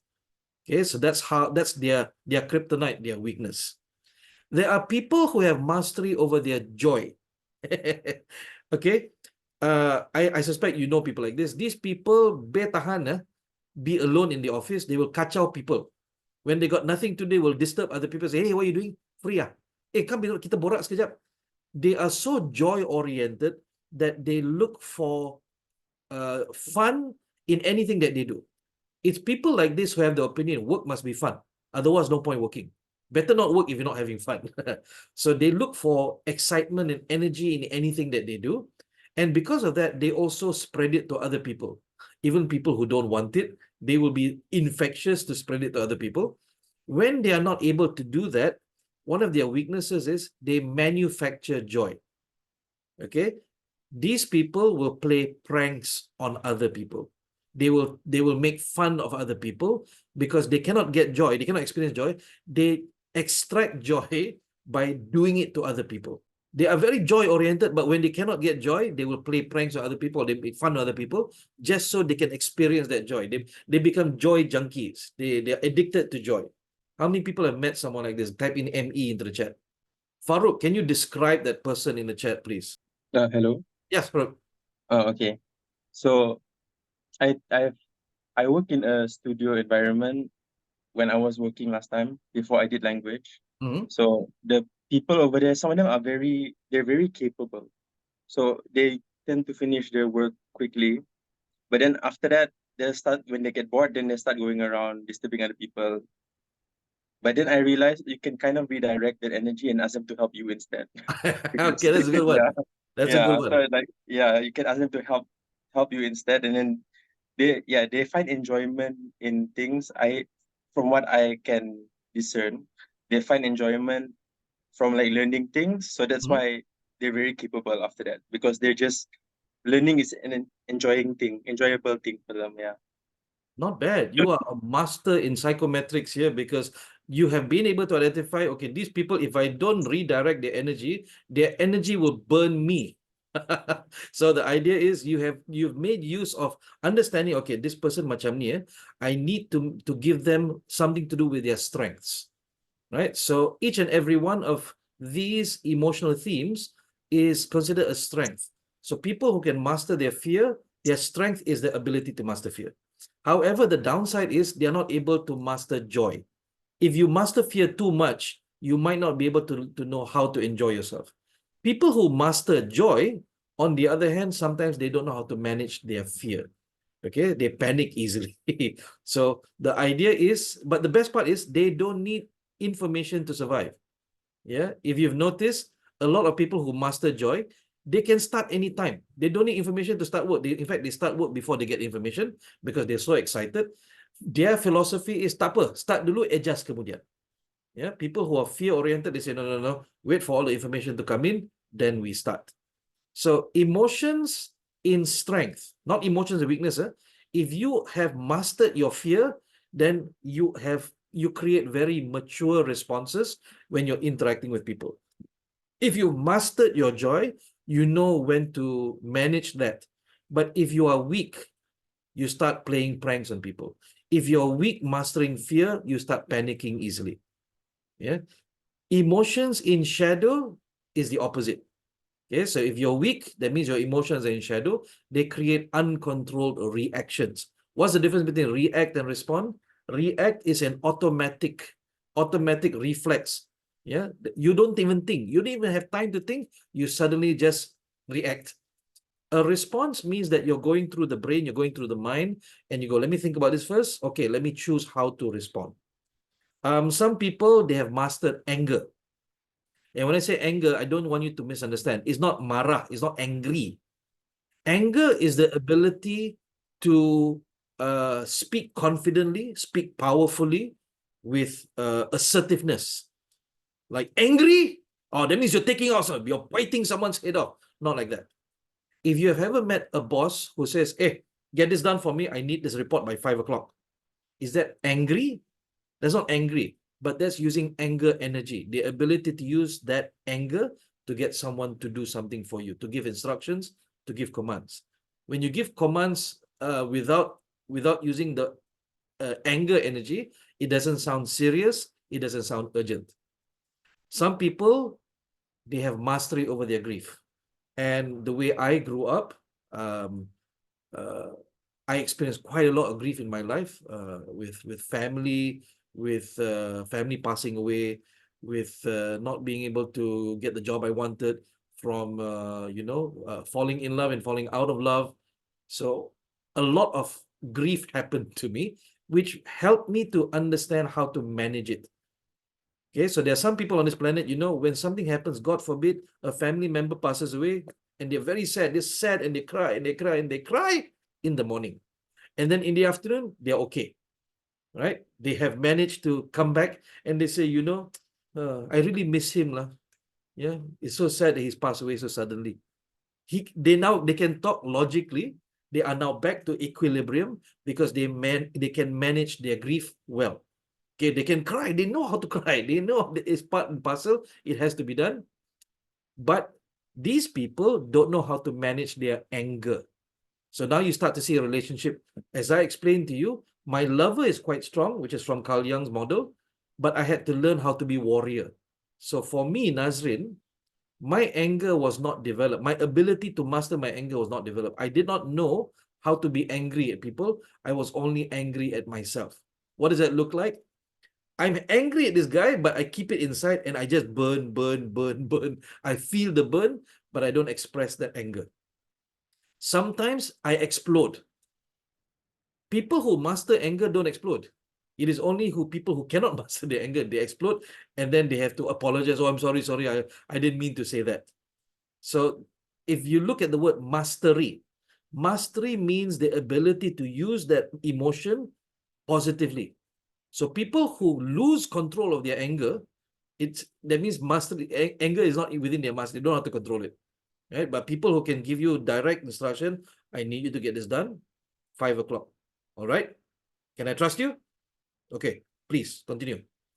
They know how to use it like a laser focus, not like a bomb. Bomb, everybody dies. Laser, they get something done. However, I've also met people who they are master at anger, but they don't know how to manage their sadness, their grief. So I'll give you one example. Yeah, this lady, her husband passed away because of cancer, and as her husband is lying on the floor, Muslim was the word, funeral in the house, so the body is on the floor. She feels sad, but she doesn't know how to express the sadness. So instead of feeling sad and saying she's sad, she starts getting angry. She scolds her husband. She says, Tula, stupid. I told you already, go to the hospital and you don't want to listen. See, now what happened? You die.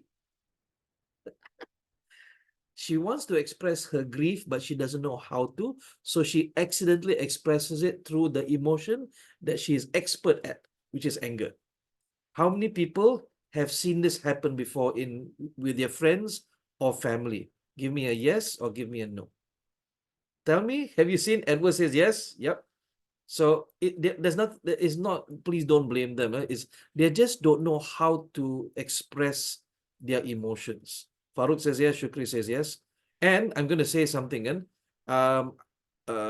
my experience that people who have never been able to you know the Malay word kurang kasih sayang. They were not given recognition, they were not given love in their lives, so they're forced to develop anger. They're forced to be master of anger, but that means that they're not able to master grief. So ladies and gentlemen, this model is not valid nor reliable. I'm telling you right now, it's not valid, it is not reliable, it was not scientifically put together. What Cliff Barry has done is, through his life as a pastor, he's a Christian pastor, and in his experience in coaching, all those decades of coaching, he put this together based on his life experience, based on his professional experience. And in my opinion, using this since 2008, it is a very powerful construct, even though it's not scientifically valid. My question to you, my explaining just this model to you, can you identify which emotion is in shadow right now for you? The one that you have not been able to master. The clue is that you don't like feeling like that. So you say, oh, that's a very bad thing to feel. So for me, because I mastered grief, my opinion is that people who master anger are evil people. They're very bad people. Why must scold people? I don't understand. Say nicely lah. But it was only later in life I realized that you need to have all four. You need to have mastery of all four to be able to live on this planet. And Inside Out said it very, very well. Why does anger exist?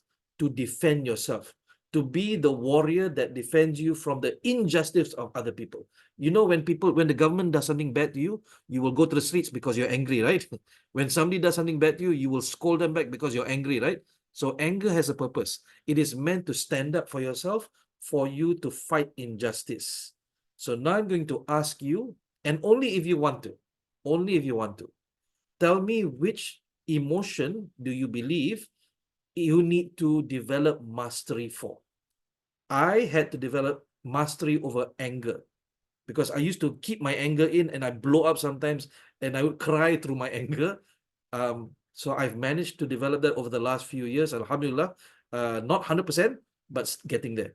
So please tell me in the chat if you want to, which emotion do you believe you would want to work on to gain mastery over? Tell me now. Anshifa says grief and joy. Okay, thank you. So Anshifa, if I read you right, that means you're a pretty logical person. You treat everything logically, you plan things out, you set goals. But when it comes to having fun or interacting with people, you find it very difficult. Is that correct, Anshifa?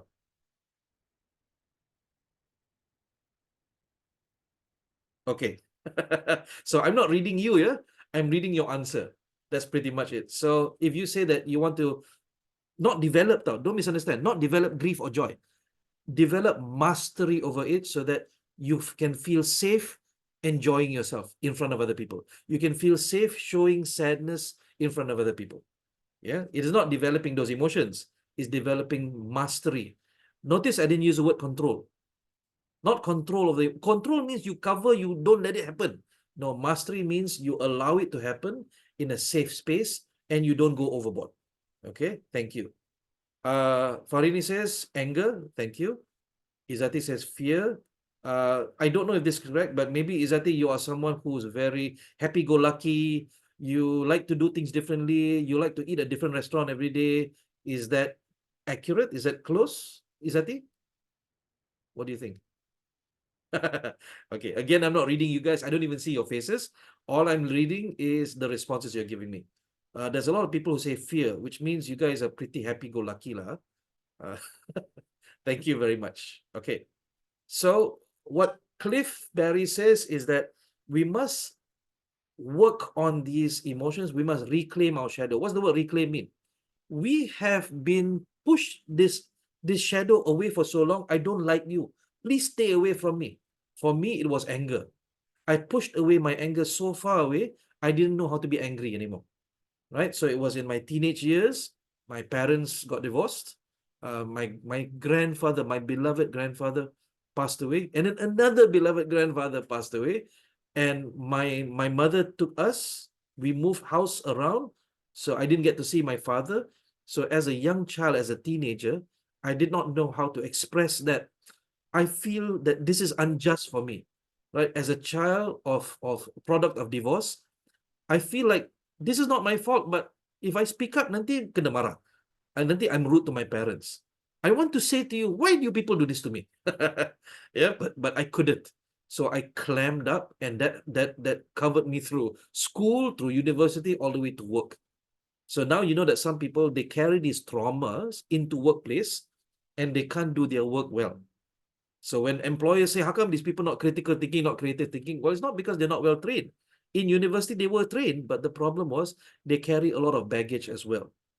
So I don't know if this is what you came for today, right? If any of you are starting to feel things right now, but this is the power of this model. And I use the term emotional themes up there, but the actual model is called shadow work.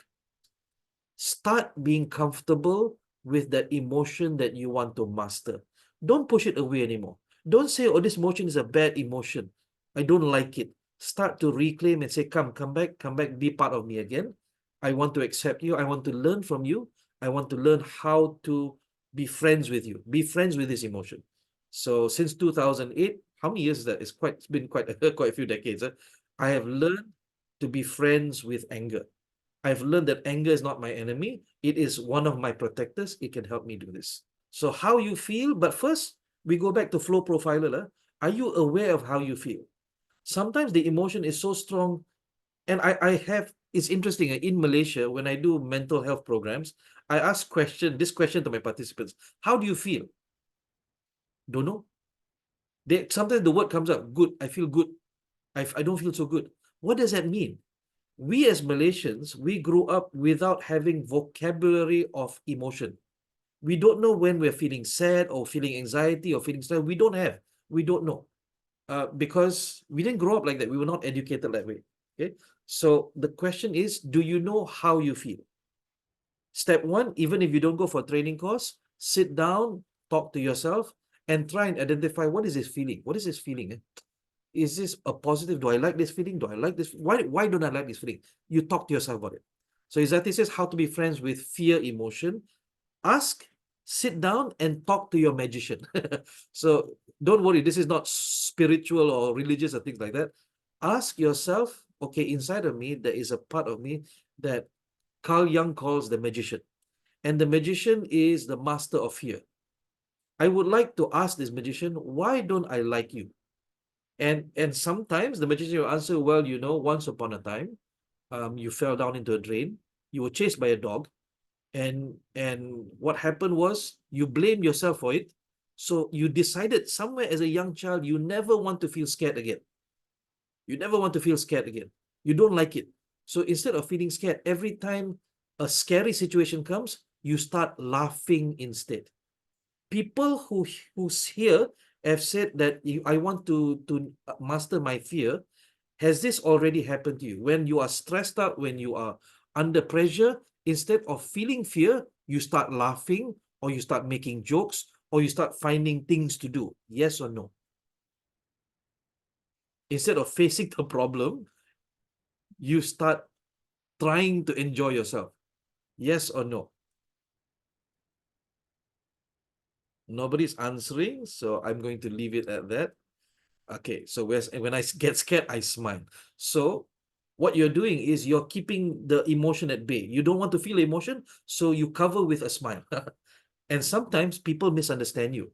They're trying to tell you something serious, and then you start smiling, and then there's miscommunication, and that person gets angry at you. Has that already happened in your life? Has that already happened? A miscommunication happens because your response is not what should be the correct response. And the correct response is when people are telling you something serious, you should feel scared. You should feel scared for them. But instead, you start smiling, you start laughing, and you go, no lah, nothing lah, everything's okay lah. You are invalidating or you're discounting their emotion. Okay. So there's nothing wrong with you. Right? Don't stress. I've gone through my life with trauma as well. There's nothing wrong with you. Your job now as an adult is start being friends with that emotion that you don't like. Start reclaiming and make it part of you again and say, welcome home. Okay. You're part of me. I pushed you away for too long, but now I want to be friends with you. Come, be friends with me. Okay. But this is only one slide, and that is a whole 2-day program. So I apologize if I can't get it further in that. But the keyword here is reclaim. Okay. Now, unfortunately, if you are someone who looks for validity and reliability, there is no research data available for this model. And I think Cliff doesn't even want to. He doesn't care. He doesn't care that it's not psychologically valid, but he has helped hundreds, if not thousands of people around the world work through trauma, work through emotional turmoil. He's helped CEOs, big leaders, to understand their emotions, manage their anxiety, because there's a lot of anxiety at the top, right? We look at CEOs or billionaires, no, their lives are terrible. Is that they smile for the camera, but deep down inside, they suffer. Then we have a concept called Personality Plus. It's not very popular in Malaysia, but it is popular in the United States. Personality Plus by Florence Littauer, also not valid, not reliable, not scientific, but is based on the Greek interpretation of the 4 elements: tanah, api, air, angin, earth, wind, water, and earth, water, and air. And what they said was, when it was used in medicine, in Greek medicine, the theory is that our behaviors, our overt behaviors, whether we are very happy or very not happy or things like that, this is long before they discovered hormones.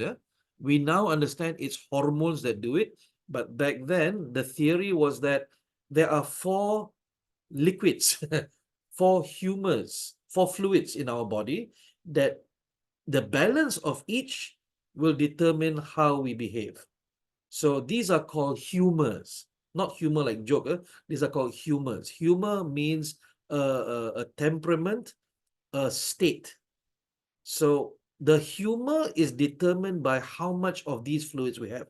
If we have too much black bile, then our personality tends to be very melancholic. We're very quiet, we're very calm, we're very thinking. Okay, from the word melancholy.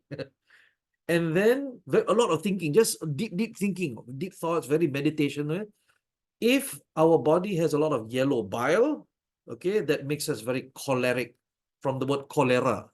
Choleric, which means that we are very hard, we're very strict, we are very stubborn. If we have green phlegm, yes, the word is phlegm, literally phlegm. If there's a lot of phlegm in our body, then we tend to be phlegmatic, very relaxed, very lazy, don't want to move so much, just happy where you are lah. Okay. So if you go to some offices, if you go to some government offices, you'll see quite a lot of phlegmatic people. That's not a criticism, that's just an observation. And then if you have a high blood count, okay, back then they didn't know this, right? You say, oh, you got a lot of red blood, then you're sanguine. Okay, sanguine people, they are very high energy, they're very excitable, okay, they're very sociable. Okay, so because of that, Florence Litauer says, knowing your personality type can help you leverage your strengths and accept your weaknesses. Unfortunately, same thing, there is no research data available. Mike says, amongst all these assessment tools, which one do you think are most practical and reliable, valid? Not that I think, I know for a fact. DISC, there are a few companies that have done research, and their research has made it reliable and valid. But in most cases, it is valid but not reliable. Yes, most DISC are valid but not reliable. So valid means it measures the personality, but it cannot be used to, like job matching. I'm stressing some people out. A lot of HR use DISC for job matching, but according to the science, it is not useful for job matching. It doesn't help at all. But that's what scientists say. So Mike, does that answer the question so far? Yeah. There is one, and I'm a bit biased, but according to the technical report, social style, which is coming out after this, is valid and reliable as a personality type. So, Mike, I'm categorically answering your question. When you say amongst all these assessment tools, are we referring to traits only, types only, or types and traits? If you're referring between types and traits, unfortunately, traits are far more valid and far more reliable. Okay, from a psychology perspective, that's why psychologists don't like the types. They prefer traits because they say traits is more valid, more reliable. So if you're asking my opinion, I can't give you my opinion. I'll go by the facts. The facts state that it is traits that are better. However, types also have space in my heart. Out of all of the types, the most valid, the most reliable is social style. I'll share that a bit later. Because social style does not measure personality, it measures only overt behaviors, what you see from the outside. Does that answer the question, Mike? Is that what you were looking for? I find I want to know whether it's practical or not from a business point of view. Mm-hmm. DIC, actually many organizations has been using DIC. Okay, so let's go there. Let's go there immediately. Yeah. So this is DISC. So from a practical point of view, I will say this, right? DISC is present in the business because it's the most popular. That's all. It is not the most practical. Okay, some people may not like the answer, but let me explain. Let me be fair. Yeah? So DISC was developed by William Moulton Marston, and not a lot of people know this. William Moulton Marston is the same person who created Wonder Woman, the comic book character, and he also created the polygraph, the lie detector machine.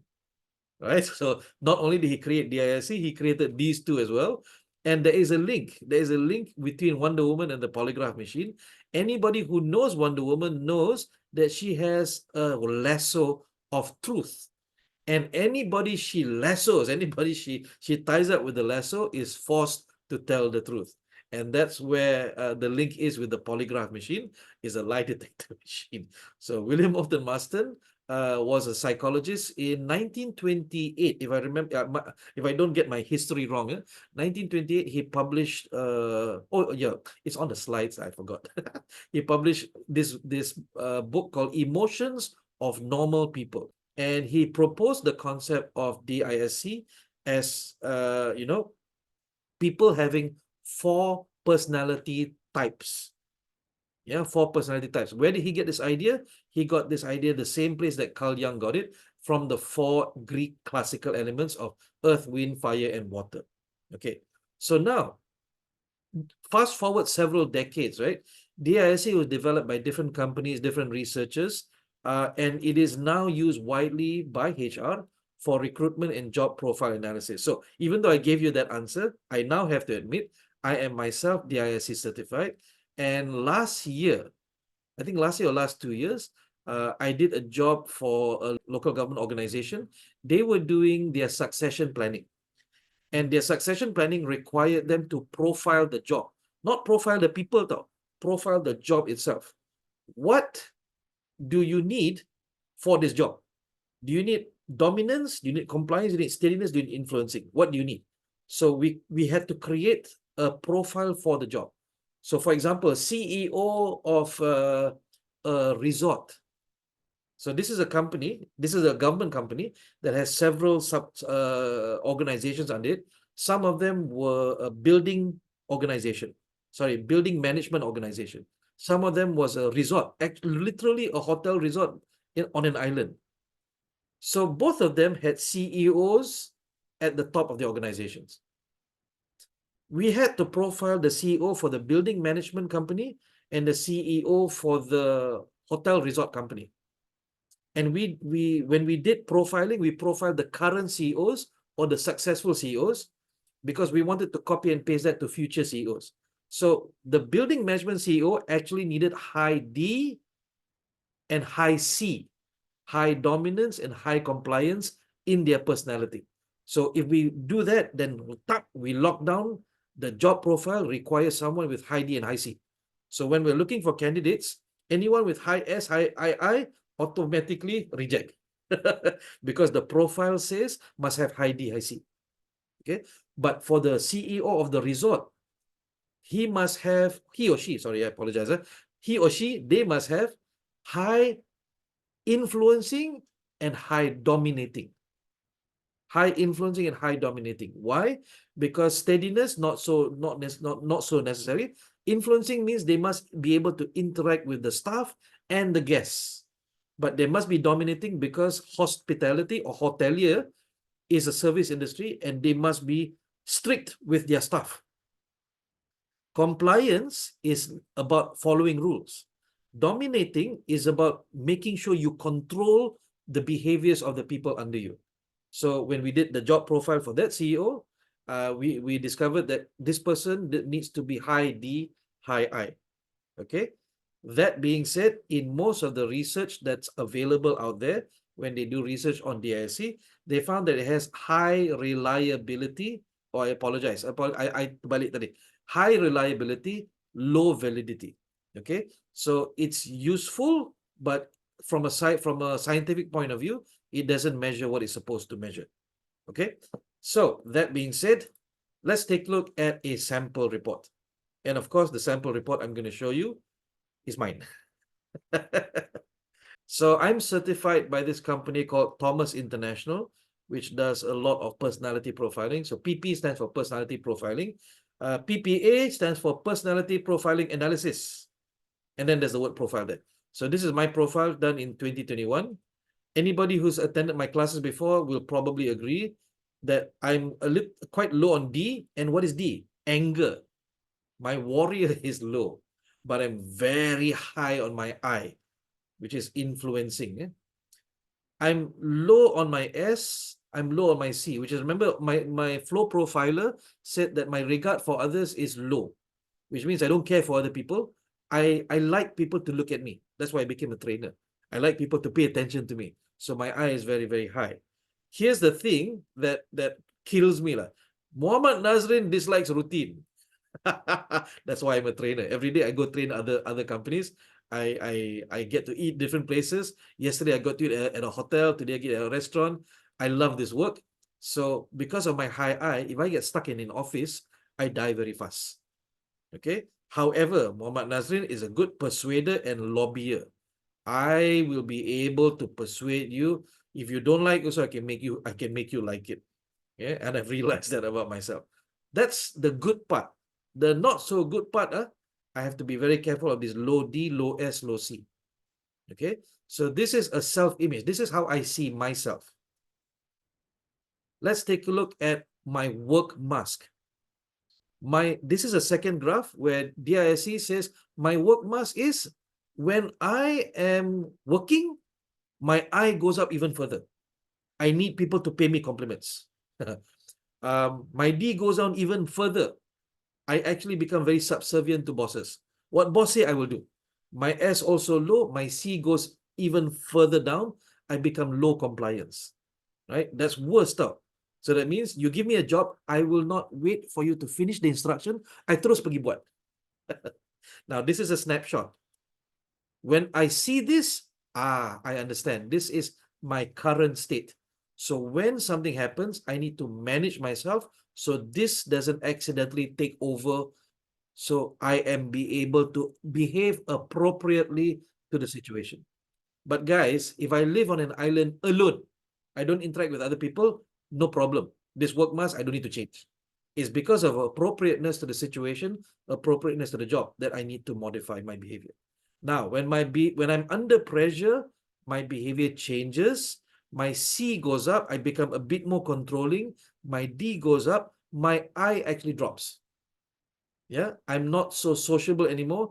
I'm not too fond of people interrupting my work when I'm under pressure. The indicators are therefore one of the following may apply. He could be, for some reason, adopting a cautious approach rather than moving forward and taking decisions. So I slow down. When under pressure, I go, okay, stop. Okay, what do I need to do?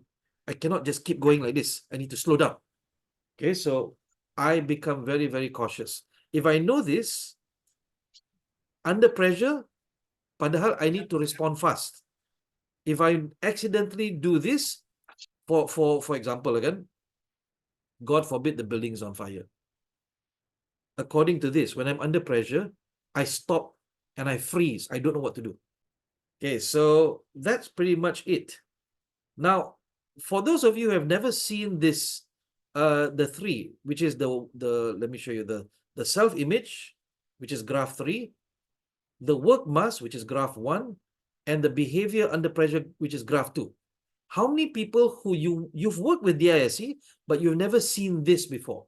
Let me tell you why. It's because all this time you have been using the free DISC tool, which only tells you you are a high D. You have high I, you have high S, you have high C. That's why. And the trainers that you've worked with only use the free tools. Okay? The paid tools are the ones that give you this detail. Okay, that's the problem. That's the problem. A lot of them will give you just a result, a single result. And because we're not allowed to pigeonhole people, you tak boleh kotak, you cannot box people into a box. You're not allowed to. But you need to understand that just like traits, we are a combination of 4. So I have D, but my D is low. I have I, but my I is high. I have S, I have C, but they are low in comparison. I have all 4. But when we pigeonhole and we say, oh, you are only I or you're only S, then that's the problem. So I like the answer. The answer is I am high S, not that I am S. If you say I am S, that means you're discounting you have 3 other aspects to you. All right. So for those who have never seen the graphs, the answer sadly is because you have only been working with the free tools, which does not give you enough information.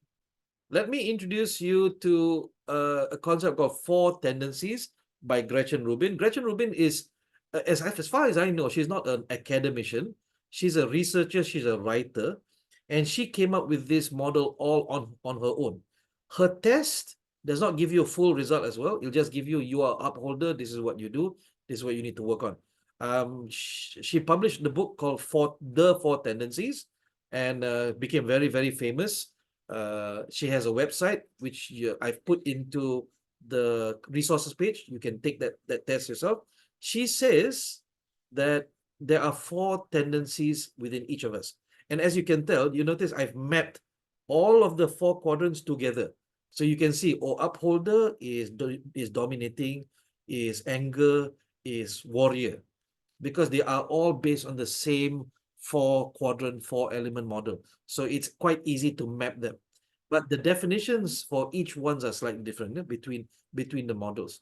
All right, so Gretchen Rubin, she proposed that these four tendencies are actually a result of interaction between your expectations and your habits.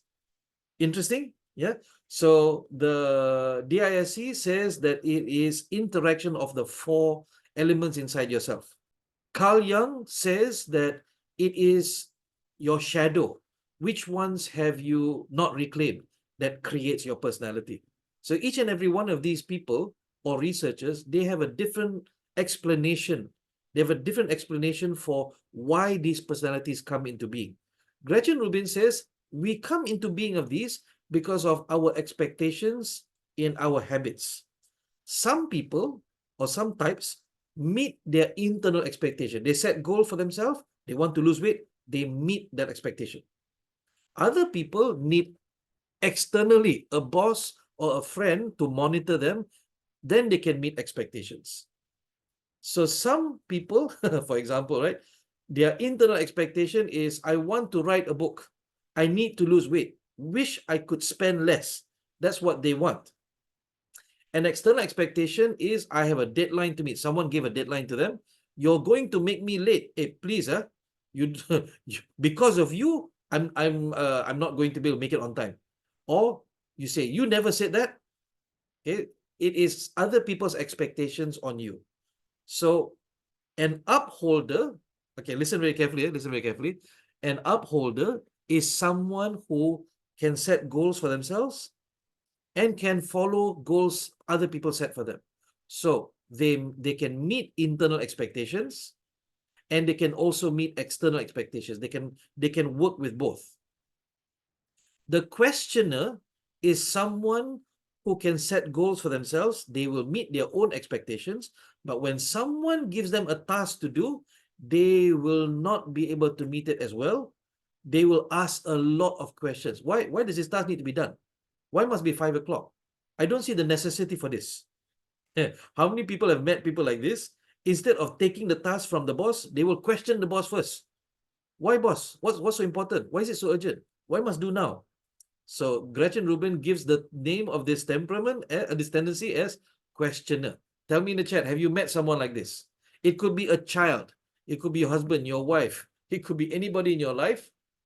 You ask them to do something. If they want to do something, they will do. But if you ask them to do something, they will question you first. They will not argue, but they want more information. Shukri kata my stuff. Yep. So people like this, they need information to survive. They need justification, rationale, and reason. If you cannot give that to them, their compliance will be low. Their commitment will also be low because they don't understand. I don't understand why benda ni kena buat. Banyak lagi benda boleh fokus, boss. Why must focus on this one? Okay, so in order to manage or interact with the questioner, make sure you provide real justification, not just because I told you so. It doesn't sit with them. Yes, they might be forced to do it, but they will not be happy doing it. So questioner is someone who sets goals for themselves and meets goals for themselves, but will question an external goal, will question an external expectation. Obliger. So I have been classified as an obliger. I've taken the test and it came back obliger. And obliger is someone who meets other people's expectations but fails to meet their own expectations. I want to lose weight. I can never seem to lose weight. But if my wife tells me to lose weight, I can lose weight. All right. So how many people are like me? You set your own goal, cannot. But if someone is forcing you to do it, you can. In fact, you need someone to cover you, to monitor you, to remind you, to force you. Who is like me? Tell me a yes in the chat. You will prioritize other people's expectations over your own. Nobody? Okay, Winnie says yes. Shukri says 50%. Okay, let's see if you are one more of these. Edward says yes. Norana says yes. So people like this, they call us kind people. We're not kind. We just like, yo, leceh lah. Oh, you punya lagi senang, let me do yours. So when the boss gives them work to do, they will do the work. But when they try to set their own schedules, try set their own goals, set their own habits, doesn't work. They need someone else to monitor them, I don't like to use the word control, but control them. So in my case, my wife is an upholder. I am an obliger. She is the one who said to me this morning, you have class today, kan? What time is class? I'm still in bed. She asked me what time is class. 9 o'clock. It's 8 o'clock, guys. At 8 o'clock. Okay, by the way, my office is right behind my house. I jalan kaki like 3 minutes sampai. So at 8 o'clock, I'm still in bed. I'm guling. Das mayang dah, tapi guling. And my wife says, don't you have class today? What time's your class? And she said it with that voice tau. And I said 9 o'clock. Tak nak mandi ke? Tak nak pergi ke? Tak nak set up siap-siap ke? So I go, okay, thank you very much. I go. Now I've been married to her for 18 years. I fully appreciate her. It's because of her that I've achieved my life success. Because without her, everything would have been procrastinated. Everything in my life I would not have met my goals. So I married the best person to be able to keep me on track. Because if it were up to me, I would not keep myself on track. So welcome, my fellow obligers. Yeah. Is it the same with people pleaser? Okay. So an obliger, if you are weak, a weak obliger, then you meet people's expectations because you want to please them.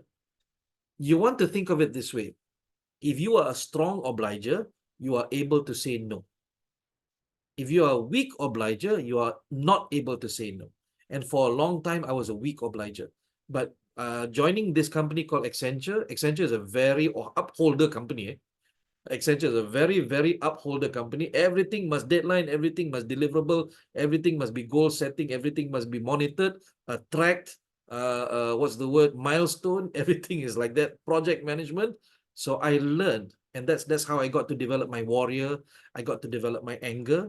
I got to defend my ideas. I got to say no to stakeholders and explain to them why no, of course. So even though I'm classified as an obliger, I now have the ability to manage my obliger side.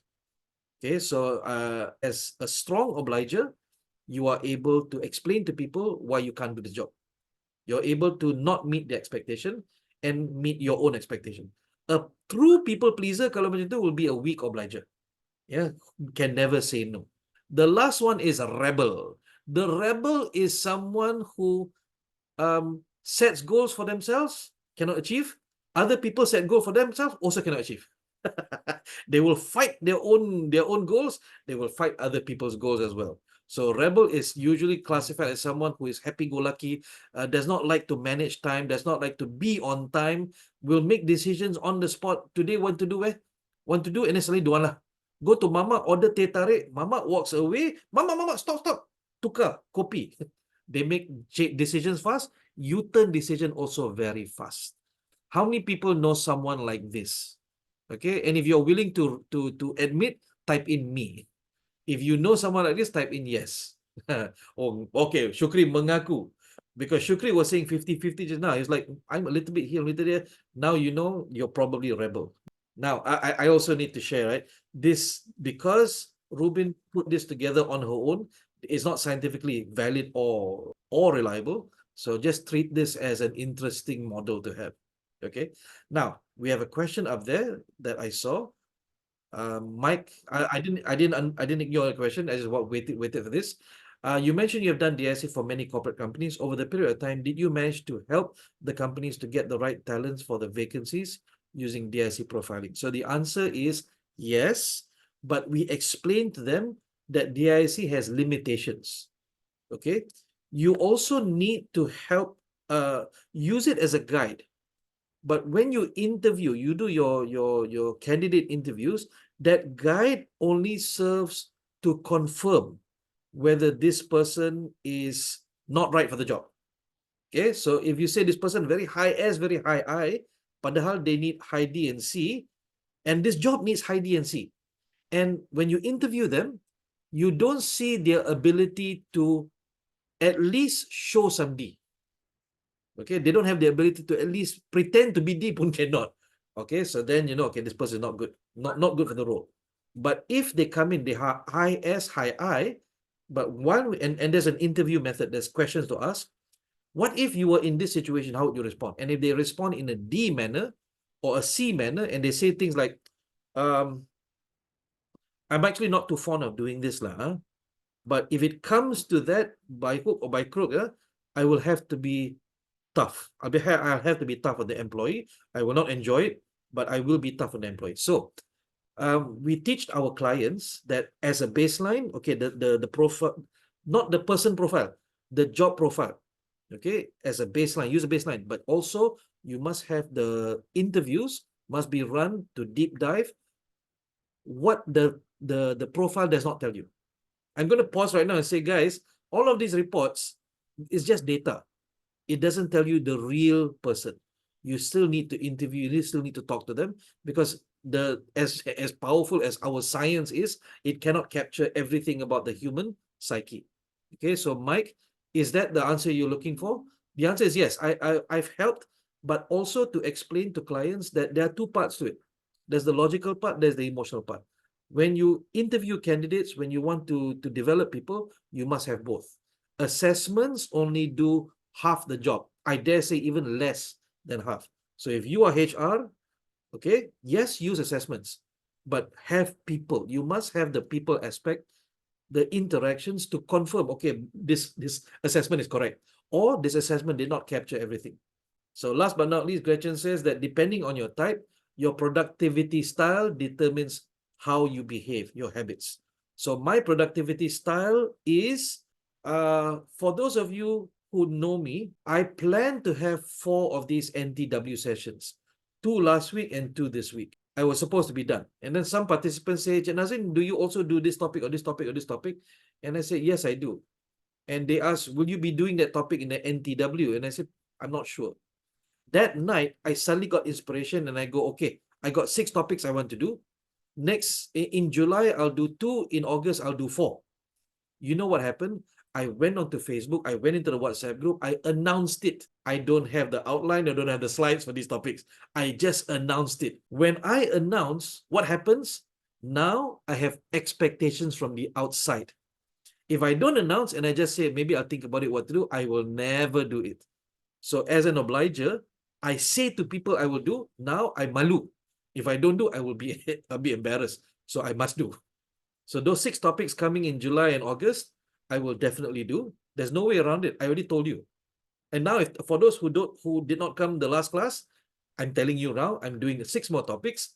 Die have to do lah, because I know I'm an obliger. And I know I need external motivation. I need external expectations. I force myself to external expectation. I announce to the world. So now, if I don't do, malu.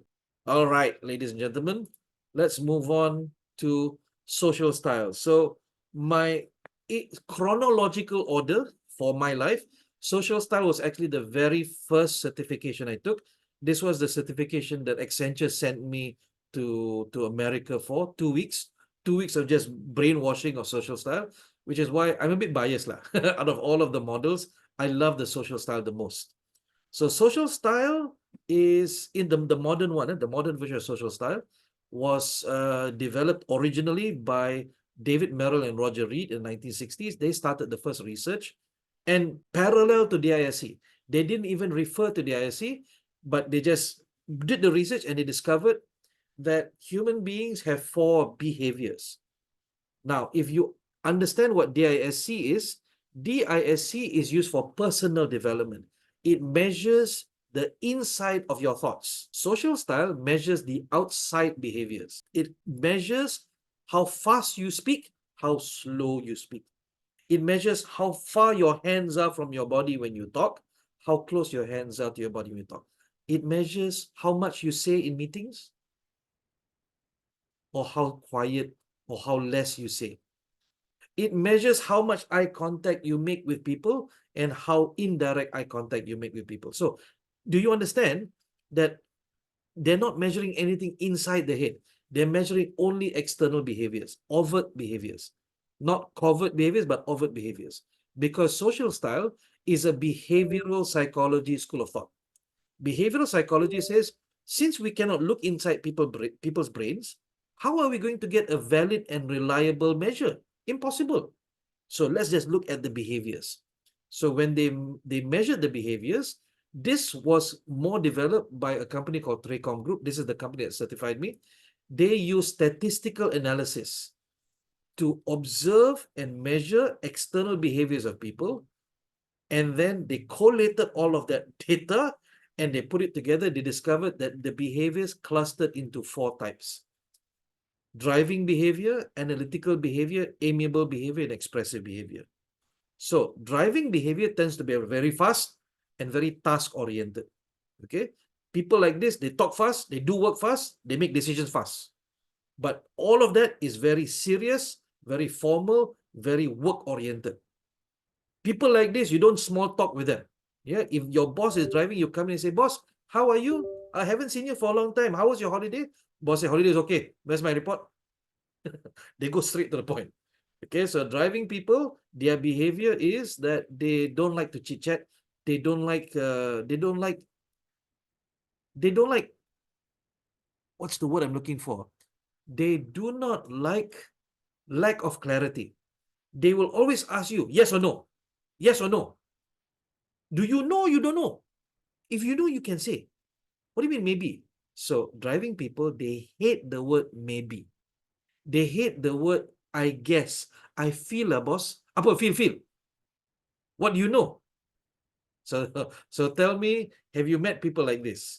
They will always force you into a yes/no question, which is what I sometimes do with you right now, your ex-boss. You try to explain, but no, boss. Actually, it's like this. What do you mean? I'm asking you a question, yes or no. For them, there's no gray areas. All black, only white. Okay, Mike says, what's the key differences between DISC and Merrill and Reed? The key difference is this. Merrill and Reed's research is external behavior. It does not measure anything internally. Okay, so DISC will ask you questions about, if you were in this situation, what would you do? How would you respond if like this, like this, like this? So social style doesn't ask you these kinds of questions. It only asks you questions related to your external behavior. That's the biggest difference. So DISC would be cognitive psychology, school of thought. Social style would be behavioral psychology, school of thought. Does that answer your question, Mike? But to the layman, to the untrained eye, it's just the same. All right. Amiable people, if you take them to the mama and you see how they order, they will always ask other people, hey, what you order? They'll ask other people what they order first before they make their decision, because they are very relationship oriented. They don't like to rock the boat. They don't like to cause people trouble. They don't like to offend people. Driving people are results oriented. They know what they want, they will order. Mama, teh tarik satu. Amiable, before they order, they will ask other people's opinions first. Hey, what's nice here? What's good here? They outsource their decision making to other people. Okay, that's amiable. They also tend to talk slow.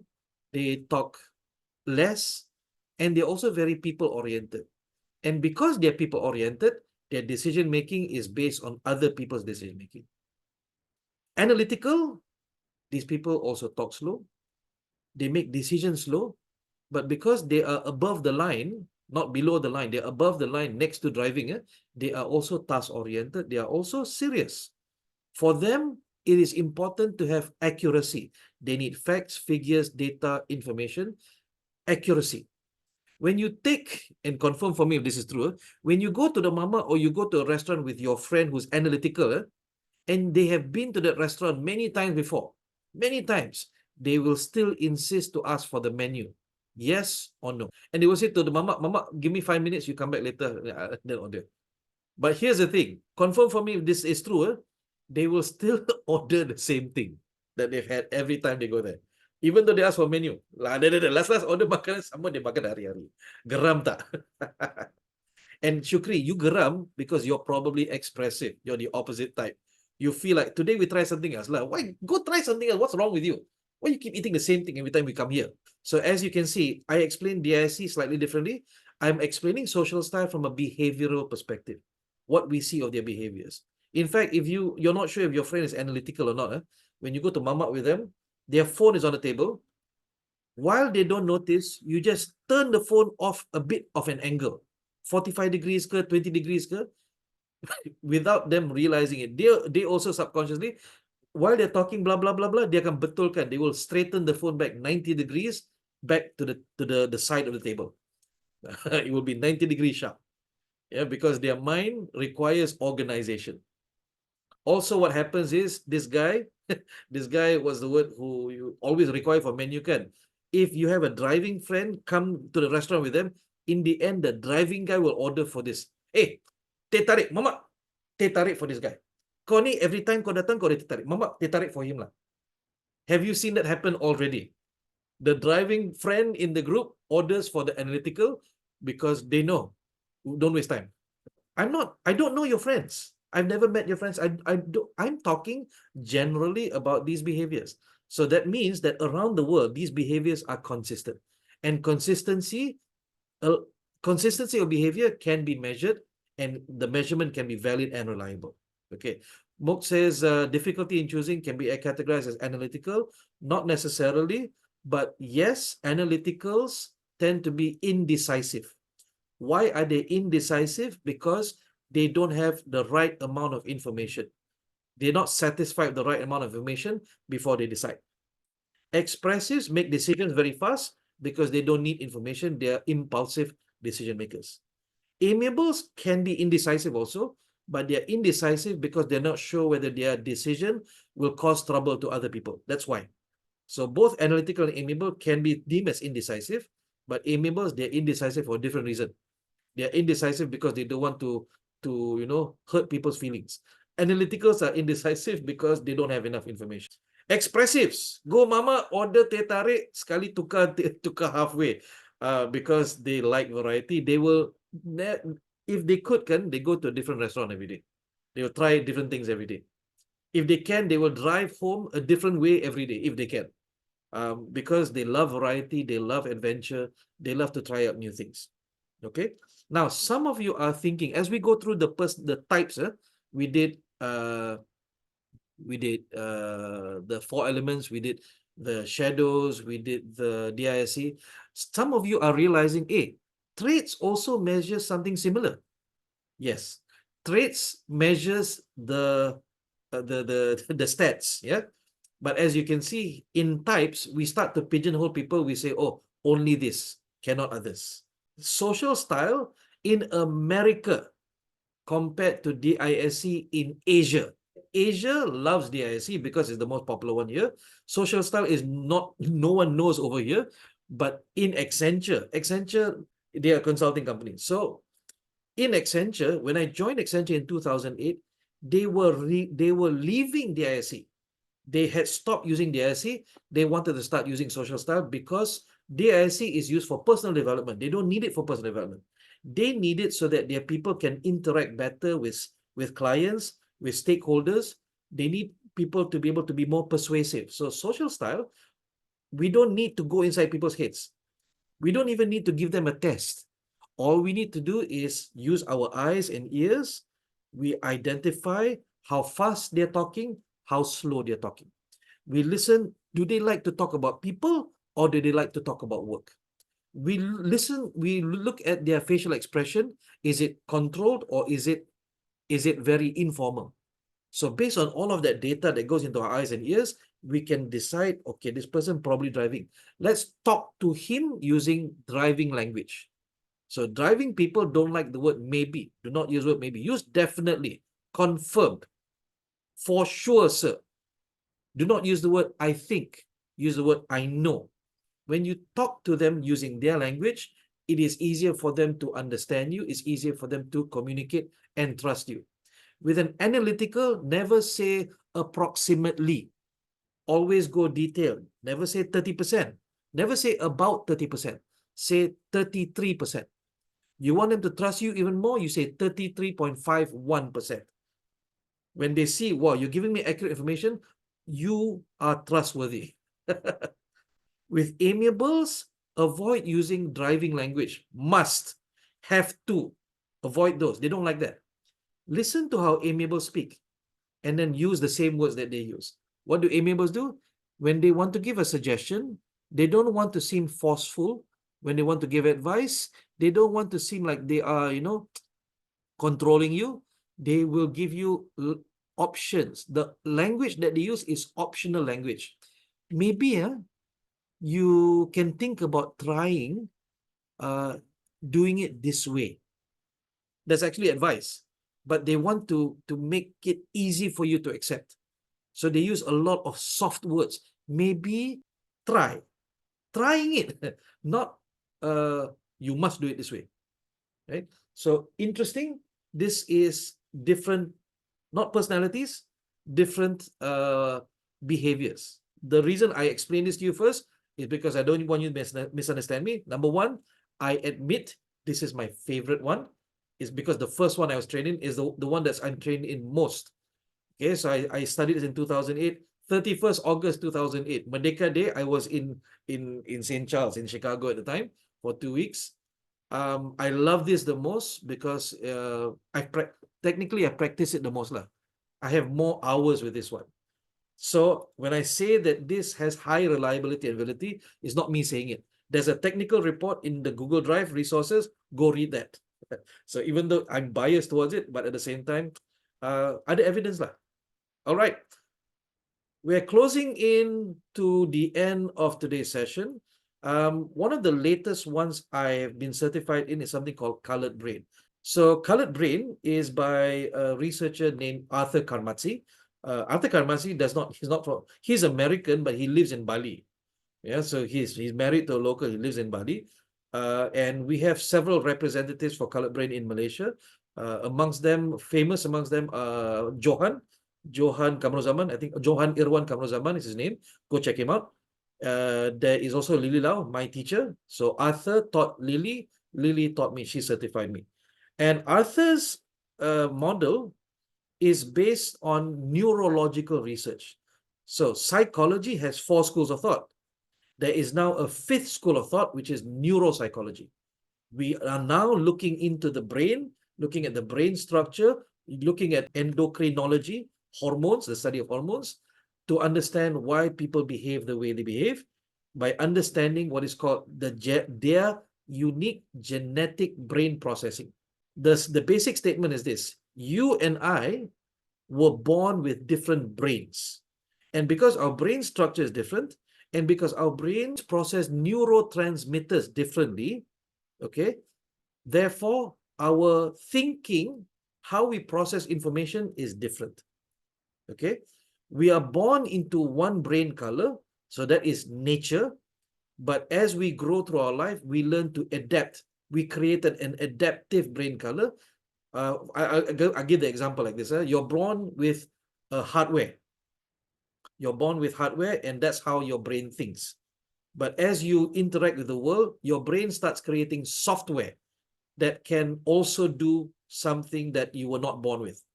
Okay, so your brain creates software. So blue brain processing takes in information, okay, collects data, and then makes connections between that data. Random connections is called intuitive reasoning.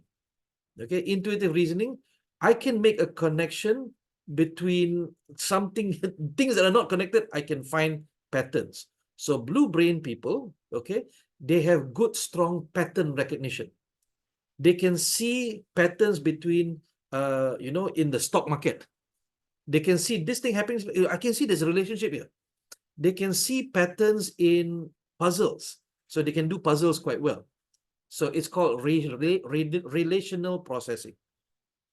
Purple brain needs to do things in sequence. They must collect data, collect. Okay, and then inspect the data, and then make decision based on that data. right? They cannot do it upside down. They tak boleh terbalik. Red needs to collect some data, make decision immediately.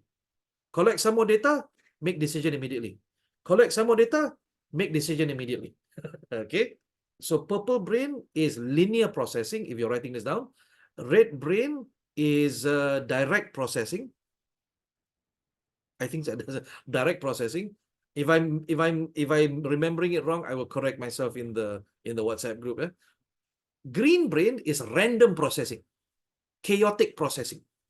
Collect data. No need. I need some more data. Collect data they don't need. Think about it. Make decisions randomly. Okay. So each and every one of us are born with one of these. Now, just based on my explanation, which color do you think your brain is most comfortable with in terms of processing information that comes to you? Is it red? Is it purple? Is it green? Is it blue? And don't worry about getting it wrong. Just instinctively, which do you think is how you go? Edward, blue. That means, Edward, if I get this right, if you got this right, again, do you tend to daydream? You're in training, you're listening to the trainer, and then the trainer is telling you stuff, and then your brain goes, "Wow, this is interesting, man. Wow, I remember when I was a child, this one wow, I've seen this before." You're no longer looking at the trainer, you're no longer listening to the trainer. You go off into la la land for a while. Is that right, Edward? Okay, so that's blue brain. You can just disappear for a few seconds or sometimes minutes, and then you come back and you go, "Alamak, which slide is this?" Suddenly gone. In fact, maybe you have done that already today with me. Green brain, Izati, if properly green brain, when you talk to people, people don't understand because you keep changing topics so fast. You talk about this, tiba-tiba you talk about something else. You talk about something else, talk about something else. Oh my God. Betul ke tidak? Okay, and don't stereotype. It's not because she's a girl, right? Guys who are green brain are also like this. Okay, John and Winnie, they say they are purple. Purple brain is a very, if I can use the word, logical, very structured. If people don't give you enough information, you will not even attempt to start processing or analyzing the problem. True or not, John and Winnie? Yeah, you will not even bother to think about it until you get all the information. Waste of time if I start now. I have to start again nanti. Wait for everything to come first. Mike says red and purple in the same family. What do you mean by family? You mean like a human family, or you saying same category? If you're saying same category, red and green has some similarity in that they are fast. Purple and blue are similar in that they are both slow types. Purple and red are similar in that they are logical, and blue and green are similar in that they are more emotional. Does that answer your question? Is that what you're looking for? So yes, there's the way that they sit in the matrix there's a reason for it. They are similar, but they're not the same. Now, here's the best part. Now, we said traits, there's high traits, low traits that makes your personality, kan? And then we said DIC, you can have high D, low D, all of that stuff. Colored brain is quite specific to say, if you're red, you're red. You cannot change that. Screw that. You are for red for life. But what you can do is you can create software in the brain to adapt the other three. Okay, and this is based on the research that he refers to. So if you're interested in that research, I've put the research in the links in the resources page. Go and read. So each color processes information differently, leading to different behavioral and communication preferences. All right. Most of the time, the way he sells his programs is he calls it CBCI, Colored Brain Communication Index. So when he sells it to clients, it's not just to get them to know each other. It's not to know themselves. It's to get them to be able to work together in a team and reduce the amount of conflict and miscommunication. Because when he first developed this, it was by sheer necessity. He was working in a consulting company, and he led a team, and the team were not working well together. So he had to do his own research, his own reading, and he put this model together. It worked. It solved all of the communication issues within his organization, and then he decided to keep further developing it and then now sell it out in the open. Okay, so I'm going to show you my result. Colored brain results. Okay, so my result is green. This is the first report I got. specifically created for Nazrin, brain color brain report. Because you are green brain, nothing is connected, all are separated and can be assembled in different ways. Thought components happen randomly from surroundings. Same problem has many solutions at the same time. Need to act quickly to put pieces together and determine solutions, ideas, and plans. Creative problem solving and innovation. Nothing is solid until it gets put together. So that means nothing is confirmed. Until last minute also still can change. Okay, so my part one results. Green is 80. So comparatively, my rate is 17, purple 16, blue 37. So quite high. This is not a test for behavior or personality, but an inherent way the brain processes and communicates. Okay, so here we have the learned brain flexibility. So my green is supposed to be my born, and then I create software, which is the blue and others. Okay, I'm going to scroll past all of this. This is your green brain, genetic foundation. Applications to working together, understanding how a green brain is affected by a green brain network. So if I am green working with a green, what should I be careful of? Okay, if I'm working with a blue brain, what should I be careful of? If I'm working with a purple brain, what should I be careful of? All of this. Look at this. So if a green brain working with purple brain, banyak conflict. So there's a lot of recommendations for me. I have to do more. Whereas if I'm working with a green brain, look at this. Sikit je, 2 paragraphs ini. 2 paragraphs of recommendation. So because purple is the total opposite of a green, I can stress them out quite a bit if I don't take that into account. Working with a red brain, still quite a bit also, I can stress out a red brain. So yes, these tests were all made to measure different things. Yeah, they were made to measure different things. However, all my tests have consistently put me into the bottom, blue or green. All of that. So definitely not red or purple, definitely not dominance, not compliance, definitely not. So because I've taken all of these tests, I can compare between all of them and say, yeah, I'm definitely like people person, I'm further down. So even if I don't have exact what I need to work on, I have a general direction. Okay. Last one, and this one is also not scientifically valid, but it's a tool used in Accenture back then. It's called Leaders Window. It was developed by Charter Oak Consulting, a company, and John D.W. Beck was the lead of that research team. He did not develop it from scratch. He based it on a model called Situational Leadership 1 and 2, SL1, SL2. So situational leadership was a model created in the 1970s, 1980s, I believe, to help leaders understand what leadership style should you use in what situation with what employee. Okay, so if the employee is in a particular situation of low motivation but high skill, which style should you use? Okay, so situational leadership has gone through several iterations, but when it came to usefulness, I teach situational leadership as well. There's a bit of a difference between SL and this one, which is L4. It's called Leaders Window L4. There is a difference. I found that this one is far more practical, easier to understand, easier to teach to leaders. In fact, yesterday, I just came back from a 2-day workshop for Porsche Malaysia. I told you this. And this was what I taught them yesterday. So based on this, the theory says that we all have different leadership styles. But the problem is we cannot use only one style all the time. So if I give you an example, Donald Trump, his leadership style is directing. He uses directing every minute, every hour, every day, every week, every year with everyone. He never changes, he never adapts. What happens?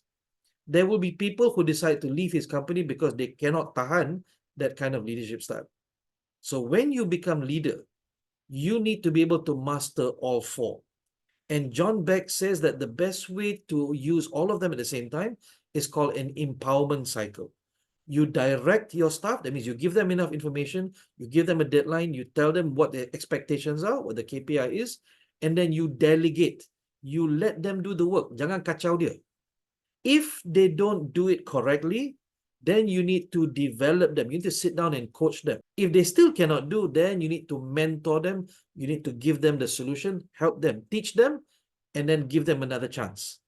Most managers, what do? They go through a cycle called seagull management. See, you know the bird, the bird seagull.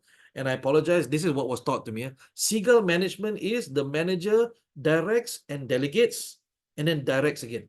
Okay, go and do it like this, and then delegates, and the guy cannot do the job correctly. Directs again. Hey, you don't understand. Let me show you how to do this properly. Do it like this, like this, like this. Okay, go and do. And when the employee still cannot do it properly, he directs again. Hey, you tak faham ke? Let me explain to you how to do this. Like this, like this, like this. That's called seagull management. A manager that flies in, shits on everything, and then flies back out. I apologize. That's how my American teachers explain it. They fly in, they cause trouble, they go back up, they just bounce back and forth, and the employee gets more and more frustrated. So John Beck says the proper one is to do empowerment cycle. Direct, delegate, develop, then worst case scenario, then problem solve. Then you help them through the problem. When you're developing, you don't help them. You coach them, you ask questions. Parents in the crowd, have you ever had your child has a problem, maybe doing maths homework, and you want to help, but you don't want to give them the answer? So what do? You ask them questions so that they can figure it out for themselves. Have you done this? Yes or no? Why do you do that? Why you torture the child? Okay, the point is to create independent thinking so that they can think for themselves. And that's what developing is. But there will come a time when you realize, my God, this child did not learn this technique at school. So then you go into problem solving, you teach them how to do it. Some parents, they get stuck at developing. They get very frustrated. How come you don't understand this? But the actual answer is the child either forgot, they don't know, or the teacher never taught. And in my children's cases, I asked point blank, my daughter says, no, cikgu tak ajar ni, but still give homework for them to do that. So I don't know who's lying, but it's been quite consistent amongst all my 5 kids that the teachers in the schools right now, they give children homework, but they did not teach the children how to do that particular piece of homework. The idea here is to be able to identify what is the skill level and the will level of the follower, to know how to delegate. How far should you go on the empowerment cycle? Should you just direct and delegate and then leave them be? Or direct, delegate, develop and leave them be? Or direct, delegate, develop and go all the way to problem solving? Okay, so John Beck advises that if you are going to be a good leader, you must have mastery over all styles. I don't care what trauma you ever had with your family, your parents' divorce. I don't care. You are a leader. Your responsibility is being able to use all 4 styles. Yeah. However, unfortunately, there is no research data available. Okay, ladies and gentlemen, that takes us to the end of this session. Now, what I want you to do is, knowing what you know, I need you to give me a very short answer in the Padlet. Go back to the Padlet. Give me a very short answer. What will you do now that you have learned this class? First question is, what have you discovered about yourself through the personality test you took? What development goal would you like to achieve in the next 100 days relating to your personality, or even how you're going to do it at work? And what can you start doing to improve on yourself? All right, we have some answers already. So Mok, thank you very much for writing all of this down. Yeah, just a few things the Finder has discovered about you. Oh, you didn't type this in, you copied and pasted. That's nice. You are dynamic and imaginative. You love to think out loud. Okay, you're a skilled communicator. You naturally see potential. Good. Question 2, to find any free personality test that they can use to assess candidates during interview. Sorry, company tak ada budget. Okay. So if you were to ask me, the ones I put into the links on my website, those are the ones that I trust the most. Okay.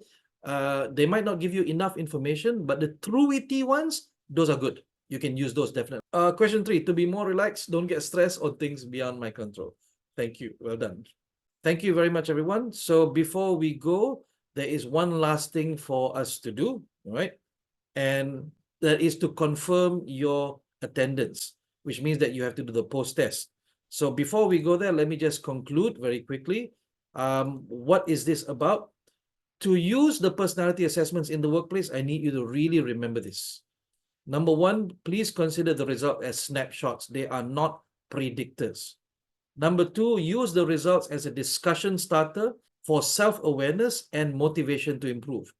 Do not allow people to use it to demotivate themselves. Okay, it's a discussion starter. It's for them to start talking about it. Never pigeonhole people.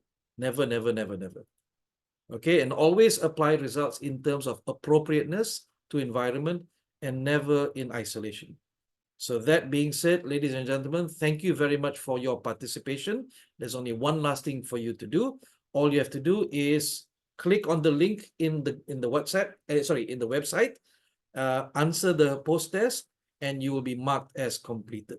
And I'll let you to do that on your own time, but please get it done before the end of the day. But for now, that's all I have for you. Thank you very much for your participation. I wish you all the best for your career. And if we meet up sometime in the future, I don't recognize you, remind me where we met.